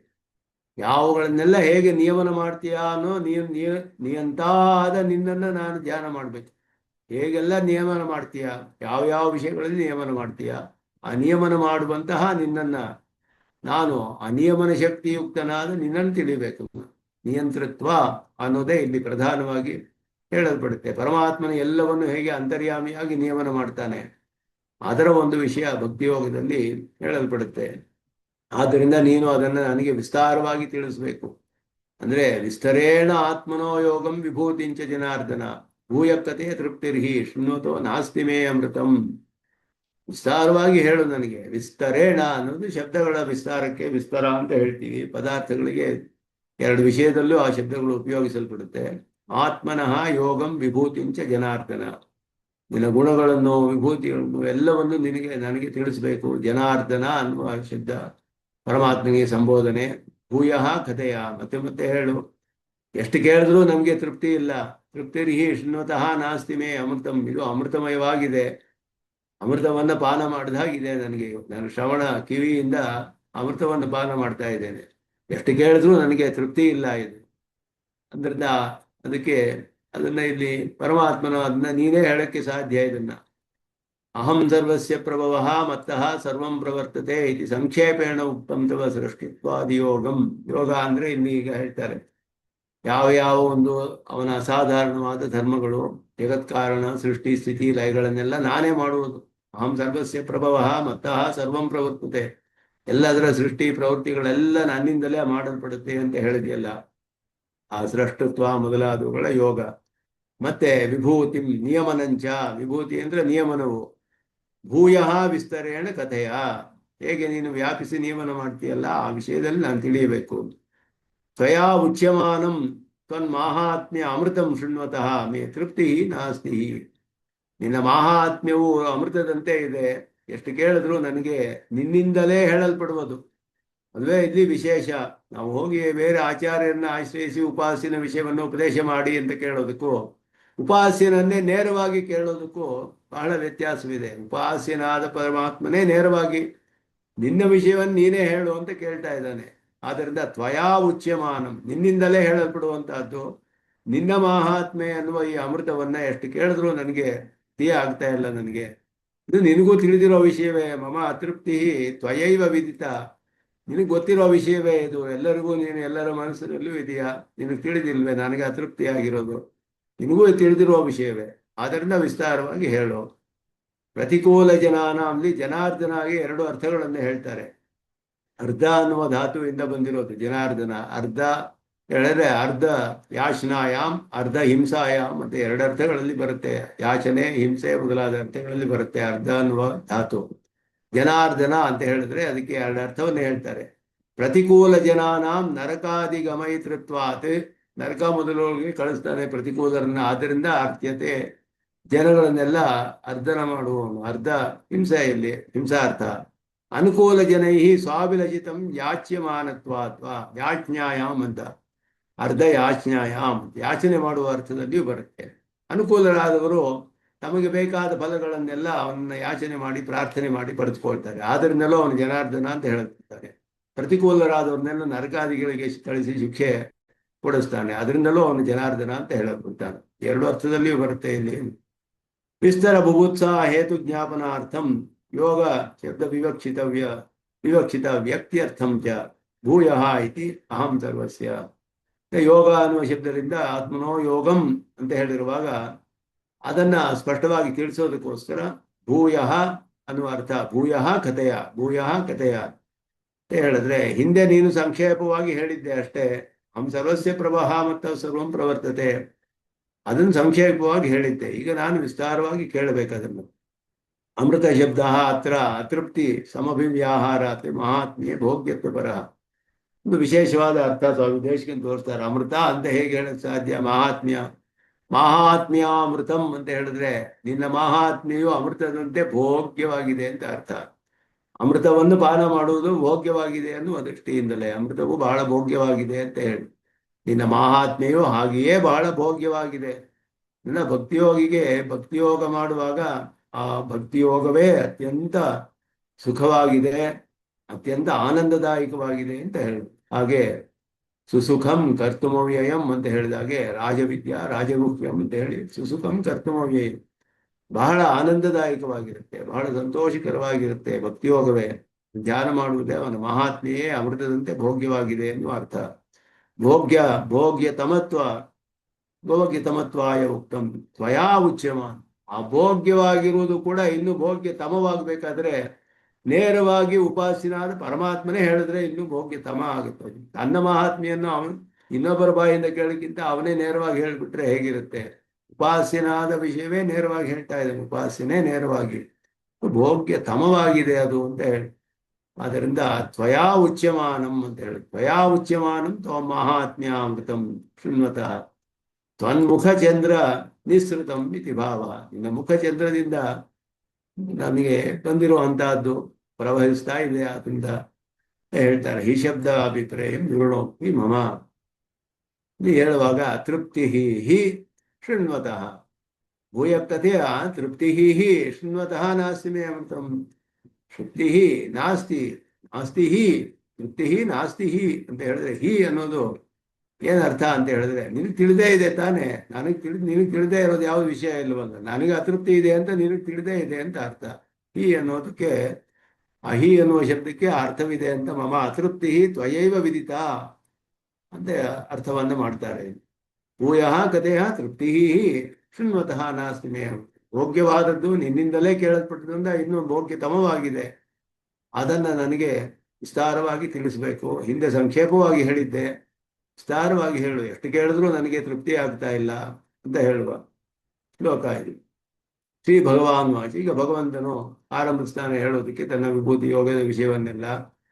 ಆರಂಭದಲ್ಲಿಯೇ ಪರಮಾತ್ಮನು ಹೇಳ್ತಾನೆ, ಹಂತತೆ ಕಥಯಿಷ್ಯಾಮಿ ವಿಭೂತಿ ಆತ್ಮನ ಶುಭಾ ಪ್ರಾಧಾನ್ಯತಃ ಕುರುಶ್ರೇಷ್ಠ ನಾಸ್ತ್ಯಂತೋ ವಿಸ್ತರಸ್ಯ ಮೇ.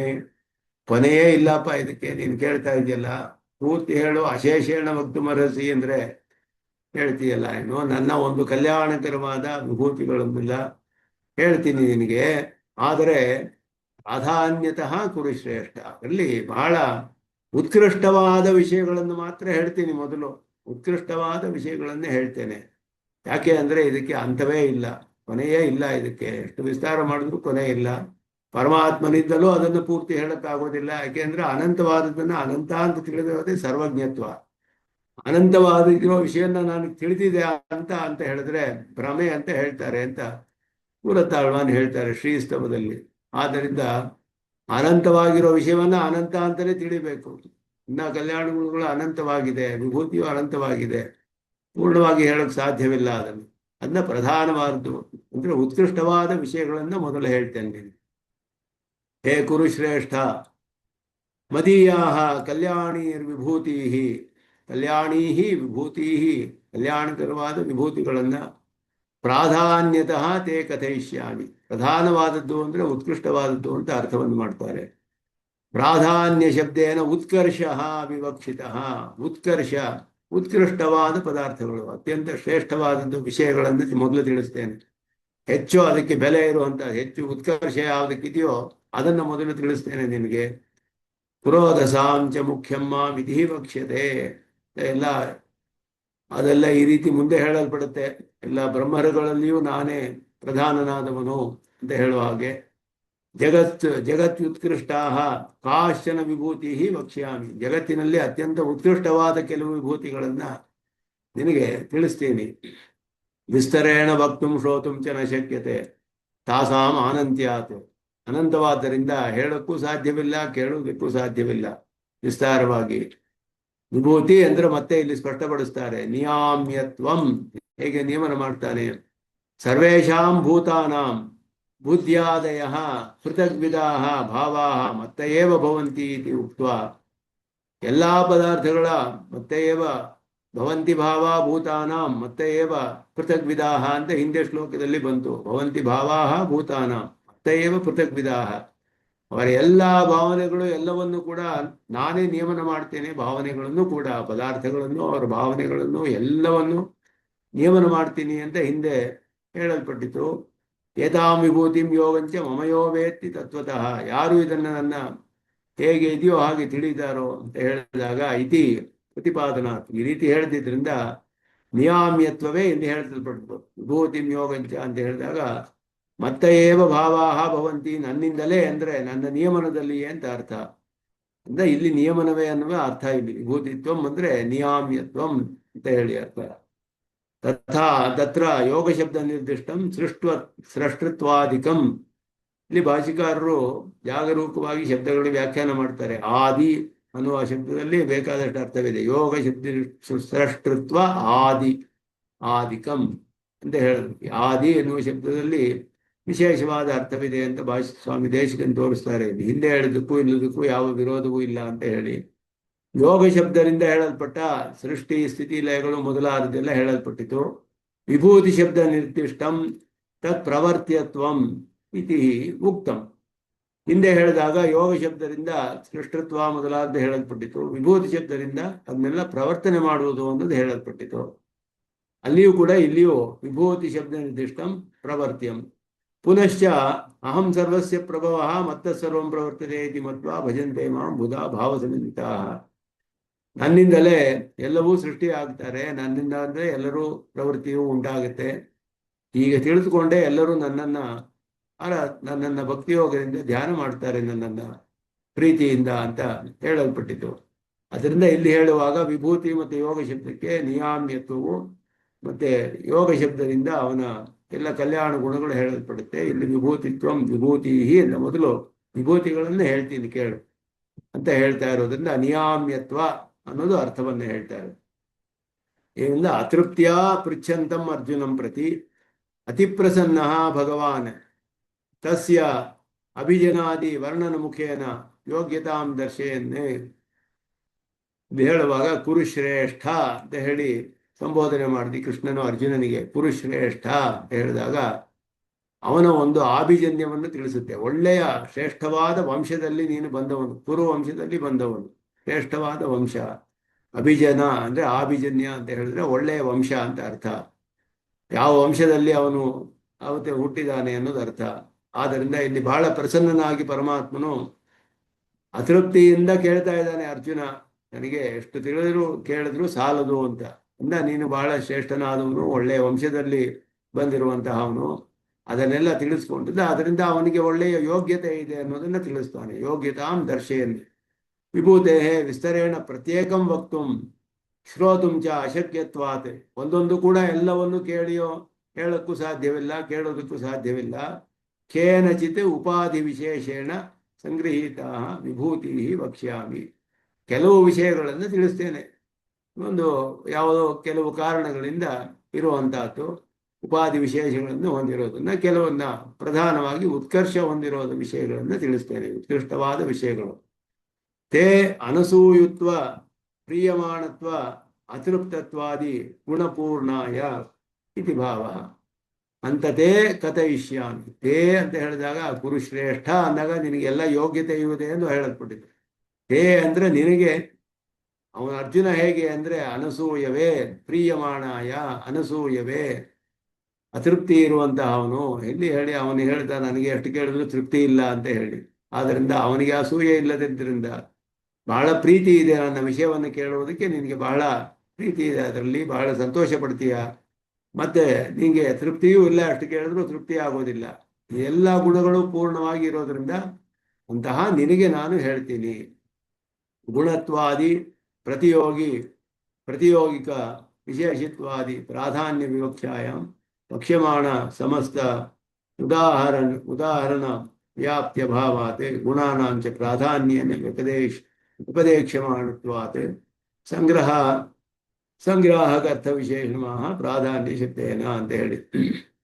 ಇನ್ನು ಹೇಳುವಾಗ ಗುಣಗಳಿಗೆ ಪ್ರತಿಯೋಗಿ ಯಾವುದು ಅಂದ್ರೆ ಪ್ರಧಾನವಾದ ಗುಣಗಳು ಅಂತ ಹೇಳಿ. ಎಲ್ಲ ಗುಣಗಳು ಇದೆ, ಅದರಲ್ಲಿ ಪ್ರಧಾನವಾದ ಗುಣಗಳನ್ನ ಹೇಳ್ತೀನಿ ಅಂತ ಹೇಳಿಬಿಟ್ಟು, ನಿನಗೆ ಗುಣಗಳಲ್ಲಿ ಪ್ರಧಾನವಾದದ್ದು. ಹಾಗೆಯೇ ವಕ್ಷ್ಯಮಾಣ ಸಮಸ್ತ ಉದಾಹರಣ ವ್ಯಾಪ್ತಿ ಅಭಾವಾತ್, ಎಲ್ಲಾ ಉದಾಹರಣೆಗಳನ್ನು ಹೇಳಕ್ಕಾಗೋದಿಲ್ಲ. ಆದ್ದರಿಂದ ಗುಣಗಳನ್ನು ಗುಣಾನಾಂಚ ಪ್ರಾಧಾನ್ಯನ ಉಪದೇಕ್ಷ್ಯಮಾಣತ್ವಾತ್, ಮುಂದೆ ಗುಣಗಳು ಕೂಡ ಪ್ರಾಧಾನ್ಯವಾಗಿ ಹೇಳಲ್ಪಡುತ್ತೆ, ಪ್ರಧಾನವಾದದ್ದು. ಎಲ್ಲವನ್ನು ಪೂರ್ಣವಾಗಿ ಹೇಳಕ್ಕಾಗೋದಿಲ್ಲ. ಆದ್ದರಿಂದ ಗುಣಗಳು ಕೂಡ ಪ್ರಧಾನವಾದ ಗುಣಗಳನ್ನ ಹೇಳ್ತೀನಿ, ವಿಭೂತಿಗಳನ್ನು ಪ್ರಧಾನವಾಗಿ ಹೇಳ್ತೀನಿ ಅನ್ನೋದ್ರಿಂದ ಅದನ್ನ ಇಲ್ಲಿ ಹೇಳ್ತಾರೆ. ಅರ್ಥ ವಿಶೇಷ ಪ್ರಾಧಾನ್ಯ ಶಬ್ದೇನ. ಏನ್ ಅರ್ಥ ಶಬ್ದ ಅಂದ್ರೆ ಉತ್ಕರ್ಷ ವಿವಕ್ಷಿತ. ಉತ್ಕೃಷ್ಟವಾದ ವಿಷಯಗಳನ್ನು ಮೊದಲು ತಿಳಿಸ್ತೇನೆ ನಿಮಗೆ.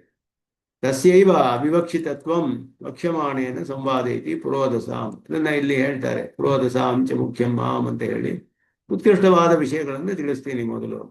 ಪಿಂಡಿತಾರ್ಥಮಾಹ ಜಗತಿ ಉತ್ಕೃಷ್ಟಾಹ ಕಾಶ್ಚನ ವಿಭೂತಿ ವಕ್ಷ್ಯಾಮಿ. ವಿಸ್ತರೇಣ ಕಥೆಯ ಇತಿ ಪೃಚ್ಛಂತಂ ಪ್ರತಿ ಪ್ರಾಧಾನ್ಯತಃ ಕಥಮುಚ್ಯತೆ ಇತಿ ಶಂಕಾಯ ನಾಸ್ತ್ಯಂತಹ. ವಿಸ್ತಾರವಾಗಿ ಹೇಳು ಅಂತ ಹೇಳಿದ್ರೆ, ನಾನು ಸಂಗ್ರಹೇಣ ವಕ್ಷ್ಯಾಮಿ ಅಂತ ಹೇಳಿದ್ರೆ ಅದಕ್ಕೆ ಹೇಗೆ ಅರ್ಥ ಅಂತ ಹೇಳಿದ್ರೆ, ಹಂತತೆ ಕಥಯಿಷ್ಯಾಮಿ ಪ್ರಾಧಾನ್ಯತಃ. ವಿಸ್ತಾರವಾಗಿ ಹೇಳು ಅಂದ್ರೆ ಪ್ರಾಧಾನ್ಯತವಾಗಿ ಹೇಳ್ತೀನಿ ಅಂದ್ರೆ ಯಾಕೆ ಅಂದ್ರೆ ಅದಕ್ಕೆ ಅಂತವಿಲ್ಲ ಅನ್ನೋದೇ ಕಾರಣ. ಅದಕ್ಕೆ ಯಾಕೆ ನಾಸ್ತ್ಯಂತಹ ವಿಸ್ತರಸ್ಯ ಮೇ, ಕೊನೆ ಇಲ್ಲದೆ ಇರೋದ್ರಿಂದ ಮುಖ್ಯವಾದ ವಿಷಯಗಳು, ಉತ್ಕೃಷ್ಟವಾದ ವಿಷಯಗಳನ್ನು ಹೇಳ್ತೀನಿ. ವಿಭೂತಿ ನಾಮಿತಿ ಶೇಷ, ವಿಭೂತಿಗಳು ಕೊನೆಯೇ ಇಲ್ಲ ಅಂತ. ವಿಭೂತೇರ್ ವಿಸ್ತರೋ ಮಯ ಇತಿ ವಕ್ಷ್ಯತೆ. ನಾಸ್ತಿ ಶಬ್ದಾಭಿಪ್ರೇತಂ ಅಶಕ್ಯತ್ವಂ ದರ್ಶಯತಿ ವಿಸ್ತರೇಣ ವಕ್ತುಂ. ಆದ್ದರಿಂದ ಇಲ್ಲಿ ನಾಸ್ತಿ ಅಂತ ಹೇಳಿದ್ರೆ ನಾಸ್ತಿ ಅಂತಹ ವಿಸ್ತರಸ್ಯ ಮೇ ಅಂತ ಹೇಳಿದ್ರೆ ವಿಸ್ತರೇಣ ವಕ್ತುಂ ಸಾಧ್ಯವಿಲ್ಲ ಅಂತ ಅರ್ಥ. ವಿಸ್ತಾರವಾಗಿ ಹೇಳೋದಕ್ಕೆ ಸಾಧ್ಯವಿಲ್ಲ, ಅಂತವೇ ಇಲ್ಲದೆ ಇರೋದ್ರಿಂದ. ನೇದಂ ವಕ್ತೃಶ್ರೋತ್ರೋಹೋ ಅಸಾಮರ್ಥ್ಯ ನಿಬಂಧನಂ. ಕೇಳೋವನಿಗೆ ಸಾಮರ್ಥ್ಯವಿಲ್ಲ ಅಂತ ಅರ್ಥವಲ್ಲ, ಆಗಿಯೂ ಆಗಬಹುದು. ಇರೋ ವಿಷಯಗಳಲ್ಲಿಯೇ, ತಿಳಿದಿರೋ ವಿಷಯಗಳಲ್ಲಿಯೇ ಪೂರ್ಣವಾಗಿ ತಿಳಿಸುವ ಸಾಮರ್ಥ್ಯವಿಲ್ಲದೆ ಇರೋರು ಇರ್ಬೋದು. ಹೇಳಿದ್ರೆ ಕೇಳುವ ಸಾಮರ್ಥ್ಯವಿಲ್ಲದೆ ಇರೋರು ಇರಬಹುದು. ಆದರೆ ಇಲ್ಲಿ ಹಾಗಲ್ಲ. ಅರ್ಜುನನಿಗೂ ಕೃಷ್ಣನಿಗೂ ಆ ಸಾಮರ್ಥ್ಯ ಅಭಾವ ಅನ್ನೋ ಅರ್ಥವಲ್ಲ. ಇದು ಅನಂತವಾಗಿದೆ, ಆದ್ದರಿಂದಲೇ ಅಂತ ಅರ್ಥ. ವಿಷಯವೇ ಅನಂತವಾಗಿದೆ ಆದ್ದರಿಂದ ಅಂತ ಅರ್ಥ. ಅನಂತವಾಗಿಲ್ಲದೆ ಇರೋ ವಿಷಯಗಳಲ್ಲಿ ಕೂಡ ಪೂರ್ಣವಾಗಿ ಹೇಳೋ ಸಾಮರ್ಥ್ಯ ಇಲ್ಲದೆ ಇರಬಹುದು ಕೆಲವರಿಗೆ, ಪೂರ್ಣವಾಗಿ ಕೇಳೋ ಸಾಮರ್ಥ್ಯವೂ ಇಲ್ಲದೆ ಇರಬಹುದು. ಆ ಅರ್ಥವಲ್ಲ ಇಲ್ಲಿ. ವಿಷಯವೇ ಅನಂತವಾಗಿದೆ, ಆದ್ದರಿಂದ ಇಲ್ಲಿ ಸಾಮರ್ಥ್ಯದ ವಿಷಯವಲ್ಲ. ಹೇಳ್ತಿರೋನು ಸಾಕ್ಷಾತ್ ಕೃಷ್ಣನೇ, ಹೇಳ್ತಿರೋನು ಅರ್ಜುನ, ಎಲ್ಲ ಯೋಗ್ಯತೆ ಇದೆ ಅವನಿಗೆ. ಆ ಸಾಮರ್ಥ್ಯದ ವಿಷಯವಲ್ಲ, ಇಲ್ಲಿ ಅನಂತ್ಯದ ವಿಷಯ, ಅನಂತವಾಗಿದ್ದರಿಂದ ಹೇಳಿ. ನಾಸ್ತ್ಯಂತಹ ವಕ್ಷ್ಯಮಾಣೇಶು ಪದಾರ್ಥೇಶು ವಿಭೂತಿ ಶಬ್ದ ಪ್ರಯೋಗ ವಿಭೂತಿತ್ವಂ ನಾಮ ನಿಯಂತವ್ಯಂ ನಿಯಂತವ್ಯಂ ಅಂತ ಹೇಳಿದ್ರು. ನಿಯಾಮ್ಯತ್ವಂ ಅಂತ ನಿಯಂತವ್ಯ ವಸ್ತುವಂತರ ವಿಷಯ ವಿಭೂತಿ ಶಬ್ದ ವಿಭವನ ಕರ್ಮಪರ. ಇನ್ನೊಂದು ನಿಯಮನ ಮಾಡಲ್ಪಡುವಂತಹ ಬೇರೆ ವಿಷಯಗಳು.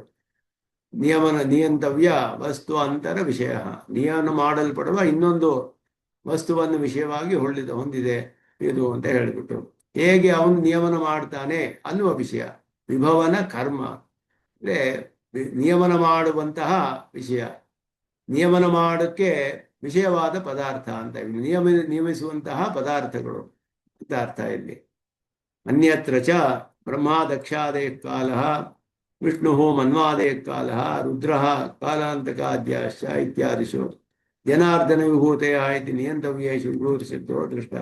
ಇದರಲ್ಲೆಲ್ಲ ಜನಾರ್ದನ ಅನ್ನುವ ವಿಷಯಗಳಲ್ಲಿ ಜನಾರ್ದನ ವಿಭೂತೆಯ ಇತಿ ನಿಯಂತವ್ಯೇಷು ನಿಯಮನ ಮಾಡಲ್ಪಡುವಂತಹ ಪದಾರ್ಥಗಳಲ್ಲಿ ಕಾಲಃ, ಇಲ್ಲೆಲ್ಲ ಕಾಲಃ ಕಾಲಃ ಕಾಲಃ ಅಂತ ಬರುತ್ತೆ ಇಲ್ಲಿ.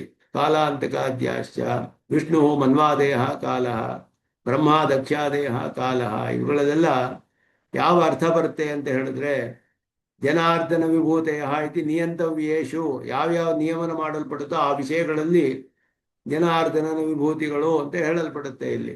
ಆದ್ದರಿಂದ ಇಲ್ಲಿ ನಿಯಮನ ಮಾಡಲ್ಪಡುವಂತಹ ವಿಷಯಗಳು, ಅದು ಇಲ್ಲಿ ನಿಯಾಮ್ಯತ್ವಂ ಅಂತ ಹೇಳಿದ್ರು ವಿಭೂತಿ ಶಬ್ದಕ್ಕೆ ಅರ್ಥವನ್ನು ಹೇಳುವಾಗ. ಸರ್ವೇಷಾಂ ಪ್ರಸ್ತುತಂ ದಾರಧೀನ್ಯಂ ಹಿ ಏತಚ್ಛಬ್ದೇನ ಪರಾಮೃಶ್ಯತೆ. ಎಲ್ಲರನ್ನೂ ಪರಮಾತ್ಮನೇ ನಿಯಮನ ಮಾಡ್ತಾನೆ. ಸರ್ವೇಷಾಂ ಜನಾನಾಂ ಬುದ್ಧ್ಯಾದಯ ಪೃಥಕ್ ವಿಧಾಭಾವಾ ಮತ್ತೇವ ಭವಂತಿ. ನನ್ನ ನಿಯಮನದ್ದಾನೆ ಎಲ್ಲವೂ ನಡೆಯುತ್ತೆ. ಭವಂತಿ ಭಾವಾಹ ಭೂತಾನಾಂ ಮತ್ತೇವ ಪೃಥಕ್ ವಿಧ. ಅವರೆಲ್ಲ ಭಾವನೆಗಳು ಎಲ್ಲವನ್ನು ನಾನೇ ನಿಯಮನ ಮಾಡ್ತೇನೆ ಅಂತ ಹೇಳಿದ್ರಿಂದ ನಿಯಾಮ್ಯತ್ವವು ಹೇಳಲ್ಪಡುತ್ತೆ ಇಲ್ಲಿ.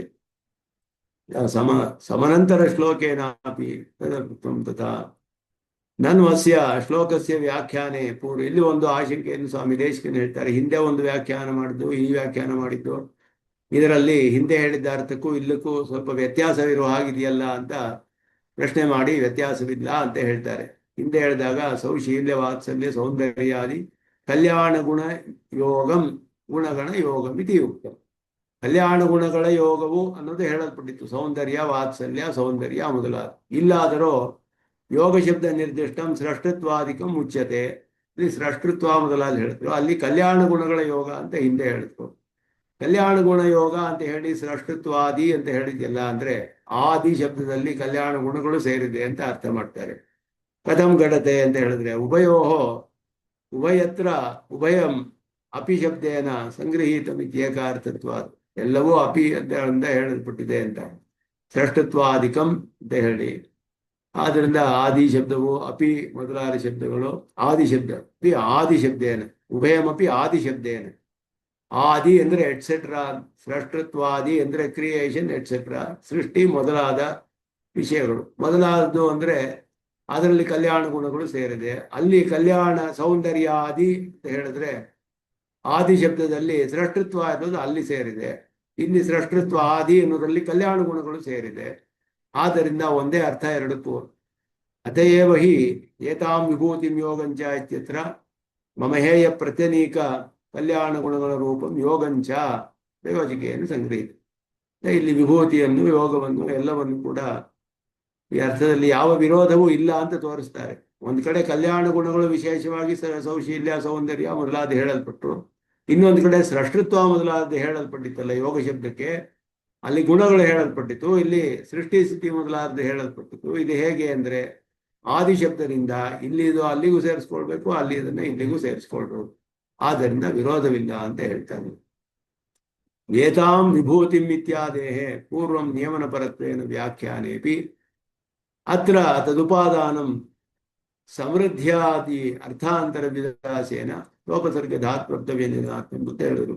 ವಿಭೂತಿ ಅಂದ್ರೆ ವಿಭವನ, ವಿಶೇಷವಾಗಿ ಭವನ ಅಂದ್ರೆ ವಿಶೇಷವಾಗಿ ನಿಯಮನ ಮಾಡುವುದು ಅಂತ ಅರ್ಥ ಇಲ್ಲಿ. ಆದ್ರಿಂದ ಅತ್ಯಧಿಕವಾಗಿರೋದು ಅನ್ನೋ ಅರ್ಥವಲ್ಲ ಇಲ್ಲಿ. ಅದರಿಂದ ಆ ರೀತಿ ಅಲ್ಲ, ನಿಯಮನ ಪರತ್ವವೇ ಇಲ್ಲೂ ಕೂಡ. ಇಲ್ಲಿಯೂ ನಿಯಮನ ಪರವೇ, ಇಲ್ಲೂ ಅದೇ ನಿಯಮನ ಪರವೇ ಹೇಳಲ್ಪಡುತ್ತೆ. ವಿಸ್ತರೇಣ ಆತ್ಮನೋ ಯೋಗಂ ವಿಭೂತಿಂಚ ಯಾಭಿ ವಿಭೂತಿ ಇತಿ ತತ್ಪೂರ್ವ ಪ್ರಶ್ನವಾಕ್ಯಸ್ಥ ವಿಭೂತಿಶಬ್ದೈ ಐಕಾರ್ಥ್ಯ ಸ್ವಾರಸ್ಯಾತ್ ನಿಯಮನಾರ್ಥ ತೋರ್ತಾ ಇದೆ. ಯಾಕೆ ವಿಭೂತಿ ಶಬ್ದಕ್ಕೆ ನಿಯಮನ ಅನ್ನುವ ಅರ್ಥವನ್ನೇ ಹೇಗೆ ಮಾಡ್ತಾರೆ ಅಂತ ಹೇಳೋದನ್ನ ತೋರಿಸ್ತಾ ಇದ್ದಾರೆ. ವಿಭೂತಿ ಅಂತ ಹೇಳಿದ್ರೆ ವಿಭೂತಿ ಭೂತಿರ ಐಶ್ವರ್ಯಂ, ಈಶ್ವರ ಪ್ರಯುಕ್ತವಾದ ಎಲ್ಲವನ್ನು ಆಳ್ತಾನೆ. ಹೇಗೆ ಆಳ್ತಾನೆ ಅಂದ್ರೆ ಅಂತಃಪ್ರವೇಶ ಮಾಡಿ ನಿಯಮನ ಮಾಡ್ತಾನೆ. ಯೋ ಅಂತರೋ ಯಮಯತಿ ಅಂತ ಹೇಳಿದಾಗ ಎಲ್ಲವನ್ನು ಕೂಡ ಅಂತರ್ಯಾಮಿಯಾಗಿದ್ದು ನಿಯಮನ ಮಾಡ್ತಾನವನು. ಅದರ ವಿಷಯವನ್ನ ಇಲ್ಲಿ ಹೇಗೆ ಯಾವ ಯಾವ ಪದಾರ್ಥಗಳನ್ನ ಹೇಗೆಲ್ಲ ಅಂತರ್ಯಾಮಿಯಾಗಿ ನೀನು ವ್ಯಾಪಿಸಿ ನಿಯಮನ ಮಾಡ್ತೀಯ, ಆ ವಿಷಯವನ್ನ ನನಗೆ ತಿಳಿಸ್ಕೊಳ್ಬೇಕು ಅಂತ ಹೇಳಿ ಆ ಪರಮಾತ್ಮನ ವಿಶೇಷವಾದ ಅಸಾಧಾರಣವಾದ ಧರ್ಮಗಳು ಅವುಗಳನ್ನೆಲ್ಲ ಇಲ್ಲಿ ಕೇಳ್ತಾ ಇರೋದು ಅನ್ನೋದು ಅರ್ಥ ಸಿಗುತ್ತೆ ಅಂತ ಹೇಳಿ. ಆದ್ದರಿಂದ ಪ್ರಶ್ನೆಗೂ ಉತ್ತರಕ್ಕೂ ಸ್ವಲ್ಪ ವ್ಯತ್ಯಾಸವಾಗಿಯೂ ಇರಬಹುದು, ಅದರಲ್ಲಿ ಏನು ದೋಷವಿಲ್ಲ ಅಂತ ಹೇಳ್ತಾರೆ. ಪ್ರಶ್ನೋತ್ತರ ಬರೆಯೋ ಈಶದ್ ವೈಷಮ್ಯಂ ಸಾಕ್ಯಂ, ಸ್ವಲ್ಪ ವ್ಯತ್ಯಾಸವೂ ಇದ್ರೂ ಇರಬಹುದು ಪ್ರಶ್ನೆ ಉತ್ತರಗಳಿಗೆ, ಏನು ಅದರಲ್ಲಿ ಅರ್ಥ ವ್ಯತ್ಯಾಸವಿಲ್ಲ, ವಿರೋಧವಿಲ್ಲ ಅಂತ ಹೇಳ್ತಾರೆ. ಇಲ್ಲಿ ಮೊದಲು ಅವನು ಕೇಳ್ತಿರೋದು ಕಲ್ಯಾಣ ಗುಣಗಳ ಯೋಗ, ಸೃಷ್ಟತ್ವ ಮೊದಲಾದದ್ದು, ಎಲ್ಲರ ಭಾವನೆಗಳನ್ನು ನಿಯಮನ ಮಾಡೋದು, ಎಲ್ಲವನ್ನೂ ನಾನೇ ಮಾಡ್ತಾ ಇದ್ದೀನಿ. ಇದೆಲ್ಲವನ್ನು ಕೃಷ್ಣ ಹೇಳಿದಾಗ ಈ ವಿಷಯದಲ್ಲಿ ನನಗೆ ನಿನ್ನ ವಿಸ್ತಾರವಾಗಿ ತಿಳಿಸು, ಉತ್ಕೃಷ್ಟವಾದ ವಿಷಯಗಳನ್ನ ಹೇಗೆ ನಿಯಮನ ಮಾಡ್ತೀನಿ, ಹೇಗೆ ಯಾವ ಯಾವುದು ಇದೆ ಅವುಗಳನ್ನು ನಾನು ತಿಳಿಸ್ತೀನಿ ಮುಂದೆ ಅನ್ನೋದು ಕೃಷ್ಣನು ಹೇಳುವಂಥದ್ದು. ಇದೆಲ್ಲ ಭಕ್ತಿಯೋಗದಲ್ಲಿ ಚಿಂತನೆ ಮಾಡುವುದಕ್ಕೆ ಉಪಯುಕ್ತವಾದ ವಿಷಯಗಳು. ಸರ್ವಭೂತಾನಾಂ ಪ್ರವರ್ತನ ರೂಪಂ ನಿಯಮನಂ ಆತ್ಮತೆಯ ಅವಸ್ಥಾಯ ಇತೀಮರ್ಥಂ ಯೋಗ ಶಬ್ದ ನಿರ್ದಿಷ್ಟಂ ಸರ್ವಸ್ಯ ಸೃಷ್ಟೃತ್ವಂ ಪಾಲಯಿತೃತ್ವಂ ಸಂಹರ್ತೃತ್ವಂ ಚ ಸುಸ್ಪಷ್ಟಮಾಹ. ಇಲ್ಲಿ ಸ್ಪಷ್ಟವಾಗಿ ಸುಸ್ಪಷ್ಟಂ, ಅತ್ಯಂತ ಸ್ಪಷ್ಟವಾಗಿ, ಇಲ್ಲಿವರೆಗೂ ಅಷ್ಟು ಸ್ಪಷ್ಟವಾಗಿಲ್ಲ. ವಿಭೂತಿಯ ನಿಯಮನ ಅನ್ನುವ ಅರ್ಥವು ನಿಯಮನ ಮಾಡುವಂತಹ ಪದಾರ್ಥಗಳು, ಉತ್ಕೃಷ್ಟವಾದ ವಿಷಯಗಳು, ಈ ರೀತಿಯೆಲ್ಲ ಅರ್ಥ ಮಾಡಿಕೊಂಡು ಬಂದ್ರು. ಈಗ ಎಲ್ಲಾ ಪ್ರಾಣಿಗಳನ್ನು ಪ್ರವರ್ತನೆ ಮಾಡುವಂತಹದ್ದು ನಿಯಮನಂ, ಪ್ರವರ್ತನ ರೂಪಂ ನಿಯಮನಂ. ಎಲ್ಲಾ ಪ್ರಾಣಿಗಳನ್ನು ಪ್ರವರ್ತನೆ ಮಾಡುವಂತಹ ಇವನ ನಿಯಮನ ಯಾವುದಿದೆಯೋ ಅದು ಹೇಗೆ ಅಂದ್ರೆ ಆತ್ಮತೆಯ ಅವಸ್ಥಾಯ, ಅವರಿಗೆಲ್ಲರಿಗೂ ಆತ್ಮನಾಗಿದ್ದು ಇವನು ಎಲ್ಲವನ್ನು ಪ್ರವರ್ತಿಸ್ತಾನೆ ಅನ್ನುವಂತಹ ಅರ್ಥವನ್ನ ಯೋಗ ಶಬ್ದ ನಿರ್ದಿಷ್ಟಂ, ಮತ್ತೆ ಯೋಗ ಶಬ್ದದಿಂದ ಹೇಳಲ್ಪಟ್ಟ ಸರ್ವಸ್ಯ ಸೃಷ್ಟೃತ್ವಂ ಪಾಲಯಿತೃತ್ವಂ ಸಂಹರ್ತೃತ್ವಂ ಚ, ಎಲ್ಲರನ್ನು ಸೃಷ್ಟಿ ಸ್ಥಿತಿ ಸಂಹಾರ ಎಲ್ಲವೂ ಯೋಗ ಶಬ್ದದಿಂದ ಹೇಳಲ್ಪಟ್ಟ, ಅದು ಅದ್ರ ಜೊತೆ ಕಲ್ಯಾಣ ಗುಣಗಳು ಎಲ್ಲ ಸೇರಿದೆ. ಅದೆಲ್ಲವನ್ನು ಈಗ ಸ್ಪಷ್ಟವಾಗಿ ಹೇಳ್ತಾನೆ ಪರಮಾತ್ಮನು. ಅಹಮಾತ್ಮ ಗುಡಾಕೇಶ ಸರ್ವಭೂತಾಶೇ ಸ್ಥಿತ ಅಹಮಾದಿಶ್ಚ ಮಧ್ಯಂಚ ಭೂತಾನಾಂ ಅಂತಯೇವ ಚ. ಎಲ್ಲಕ್ಕೂ ಆತ್ಮನಾಗಿದ್ದಾನೆ, ಎಲ್ಲವೂ ನನಗೆ ಶರೀರವಾಗಿದೆ, ಎಲ್ಲವೂ ಶರೀರವಾಗಿದೆ ಅಂತ ಅರ್ಥ ಹೇಳಿದೆ. ಅಹಮಾತ್ಮ ಗುಡಾಕೇಶ ಸರ್ವಭೂತಾಶಯ ಸ್ಥಿತ, ಎಲ್ಲ ಪ್ರಾಣಿಗಳ ಹೃದಯದಲ್ಲಿ ಇದ್ದೀನಿ ನಾನು. ಆಶಯ ಅಂದ್ರೆ ಜಾಗ ಅಂತ ಅರ್ಥ, ಅವಳ ಒಳಗಡೆ ಹೃದಯದಲ್ಲಿ ಇದ್ದೀನಿ ಅಂತ ಅರ್ಥ. ಸರ್ವಭೂತ ಆಶಯ ಸ್ಥಿತ, ಹೃದಯದಲ್ಲಿ ಇದ್ದೀನಿ, ಎಲ್ಲಾ ಪ್ರಾಣಿಗಳ ಹೃದಯದಲ್ಲಿ ಇದ್ದೀನಿ. ಎಲ್ಲರಿಗೂ ಆತ್ಮನಾಗಿದ್ದೇನೆ, ಎಲ್ಲವೂ ನನಗೆ ಶರೀರವಾಗಿದೆ. ಅಹಂ ಆದಿಶ್ಚ, ನಾನೇ ಎಲ್ಲಕ್ಕೂ ಆದಿಯಾದವನು. ಮಧ್ಯಂಚ ಭೂತಾನಾಂ ಅಂತಯೇವಚ, ಪ್ರಾಣಿಗಳ ಆದಿಗೂ ಮಧ್ಯಕ್ಕೂ ಅಂತಕ್ಕೂ ಅಂದ್ರೆ ಸೃಷ್ಟಿ ಸ್ಥಿತಿ ಲಯಗಳಿಗೆಲ್ಲ ನಾನೇ ಕಾರಣ, ನಾನೇ ಆಗಿದ್ದೇನೆ ಅಂತ ಇಲ್ಲಿ ಪರಮಾತ್ಮನ ಒಂದು ಯೋಗವನ್ನು ಸೃಷ್ಟೃತ್ವ, ಪಾಲಯಿತೃತ್ವ, ಸಂಹರ್ತೃತ್ವ, ಮತ್ತೆ ಎಲ್ಲವನ್ನು ಪ್ರವರ್ತನೆ ಮಾಡುವುದು ಆತ್ಮನಾಗಿ ಇದ್ದು ಪ್ರವರ್ತನೆ ಮಾಡುವಂತಹ ನಿಯಮನ, ಅದೆಲ್ಲವೂ ಕೂಡ ಇಲ್ಲಿ ಸ್ಪಷ್ಟವಾಗಿ ಹೇಳಲ್ಪಡುತ್ತೆ. ಭೂತಾನಾಂ ಮಮ ಶರೀರ ಭೂತಾನಾಂ ಅಂತ ಹೇಳಿದ್ರೆ ಮಮ ಶರೀರ ಭೂತಾನಾಂ ಅಂತ ಅರ್ಥ. ಸರ್ವೇಷಾಂ ಭೂತಾನಾಂ ಅಂತ ಹೇಳಿದ್ರೆ ಶರೀರವಾಗಿರುವಂತಹ ಎಲ್ಲರೂ. ಆಶಯೇ ಅಂದ್ರೆ ಹೃದಯೇ, ಹಂ ಆತ್ಮತೆಯ ಅವಸ್ಥಿತ, ಅಹಮಾತ್ಮ ಭೂತಾನಾಂ ಆಶಯ ಸ್ಥಿತ, ಆಶಯೇ ಸ್ಥಿತ. ಹೇಗಿದ್ದೀನಿ ಅಂದ್ರೆ ಆತ್ಮತೆಯ ಅವಸ್ಥಿತ, ಆತ್ಮನಾಗಿ ಇದ್ದೇನೆ. ಅಹಂ ಆತ್ಮ ಆಶಯ ಸ್ಥಿತ, ಎಲ್ಲಕ್ಕೂ ನಾನು ಆತ್ಮನಾಗಿದ್ದೇನೆ, ಎಲ್ಲ ಪ್ರಾಣಿಗಳ ಹೃದಯದಲ್ಲಿಯೂ ಆತ್ಮನಾಗಿದ್ದೇನೆ, ಎಲ್ಲವೂ ನನಗೆ ಶರೀರವಾಗಿದೆ. ಆತ್ಮ ಹಿ ನಾಮ ಶರೀರಸ್ಯ ಸರ್ವಾತ್ಮನ ಆಧಾರ ನಿಯಂತ ಅಶೇಷಿಚ, ಇದುವೇ ಆತ್ಮಶಬ್ದಕ್ಕೆ ಲಕ್ಷಣ. ಸರ್ವಾತ್ಮನ ಎಲ್ಲಾ ವಿಧದಲ್ಲಿಯೂ ಕೂಡ ಆತ್ಮವು ಆಧಾರವಾಗಿದೆ, ನಿಯಂತ ಆಗಿದೆ, ನಿಯಮನ ಮಾಡುವಂತಹ ವಸ್ತು, ಶೇಷಿಯೂ ಆಗಿದೆ. ಅಂದ್ರೆ ಅದಕ್ಕೋಸ್ಕರವೇ ಇರೋದು ಶರೀರ ಅಂತ ಅರ್ಥ, ಸ್ವಾಮಿಯಾಗಿದೆ. ಇದರಿಂದ ಆತ್ಮನು ಆಧಾರ, ನಿಯಂತೃ, ಶೇಷಿ. ಶರೀರವು ಆಧೇಯ, ನಿಯಾಮ್ಯ ಮತ್ತೆ ಶೇಷವಾಗಿದೆ. ಇದೇ ಆತ್ಮಶರೀರ ಭಾವ. ಆತ್ಮ ಅಂತ ಹೇಳುವುದು ಶರೀರಕ್ಕೆ ಸರ್ವಾತ್ಮನ ಎಲ್ಲ ವಿಧದಲ್ಲಿಯೂ ಕೂಡ ಆಧಾರ, ನಿಯಂತ, ಶೇಷಿಚ. ಇವೇ ಆತ್ಮಶಬ್ದದ ಶರೀರಕ್ಕೆ ಹೇಳುವಾಗ ಶರೀರ ಲಕ್ಷಣವನ್ನು ಹೇಳಿದ್ರು. ಸರ್ವಾತ್ಮನ ಸ್ವಾರ್ಥೆ ಧಾರಯಿತು ನಿಯಂತುಂ ಚ ಶಕ್ಯಂ ತಚ್ಚೇಷದೈಕ ಸ್ವರೂಪಂಚ ತತ್ತಸ್ಯ ಶರೀರಂ. ಶರೀರ ಲಕ್ಷಣ. ಇತರ ಶರೀರಿ. ಆತ್ಮಲಕ್ಷಣವನ್ನೇ ಇಲ್ಲಿ ಹೇಳ್ತಾರೆ. ಸರ್ವಾತ್ಮನ ಆಧಾರ, ನಿಯಂತ, ಶೇಷಿಚ. ತಥಾ ವಕ್ಷ್ಯತೆ ಸರ್ವಸ್ಯ ಚಾಹಂ ಹೃದಯ ಸನ್ನಿವಿಷ್ಟ ಮತ್ತ ಸ್ಮೃತಿ ಜ್ಞಾನಮಪೋಹನಂಚ. ಮುಂದೆ 15ನೇ ಅಧ್ಯಾಯದಲ್ಲಿ ಎಲ್ಲರ ಹೃದಯದಲ್ಲಿಯೂ ನಾನು ಇದ್ದೇನೆ. ಸನ್ನಿವಿಷ್ಟ, ಚೆನ್ನಾಗಿ ಒಳಗಡೆ ಇದ್ದೇನೆ ನಾನು. ಮತ್ತಃ ಸ್ಮೃತಿ ಜ್ಞಾನಂ ಅಪೋಹನಂ, ನನ್ನಿಂದಲೇ ಅವರಿಗೆ ಸ್ಮರಣೆಯು, ಜ್ಞಾನವು, ಹೊಸ ಜ್ಞಾನ ಬರುವುದು, ಹಿಂದಿನ ಜ್ಞಾನದ ಒಂದು ಸ್ಮರಣೆಯು, ಮತ್ತೆ ಅದನ್ನು ಮರೆಯುವುದು, ಅಪೋಹನ ಮರೆಯುವುದು ಎಲ್ಲವೂ ನನ್ನಿಂದಲೇ ಮಾಡಲ್ಪಡುತ್ತೆ. ಈಶ್ವರ ಸರ್ವಭೂತಾನಾಂ ಹೃದಯೇಶೆ ಅರ್ಜುನ ತಿಷ್ಠತಿ. ಹೃದಯದಲ್ಲಿ ಇದ್ದಾನೆ, ಹೃದಯದಲ್ಲಿ.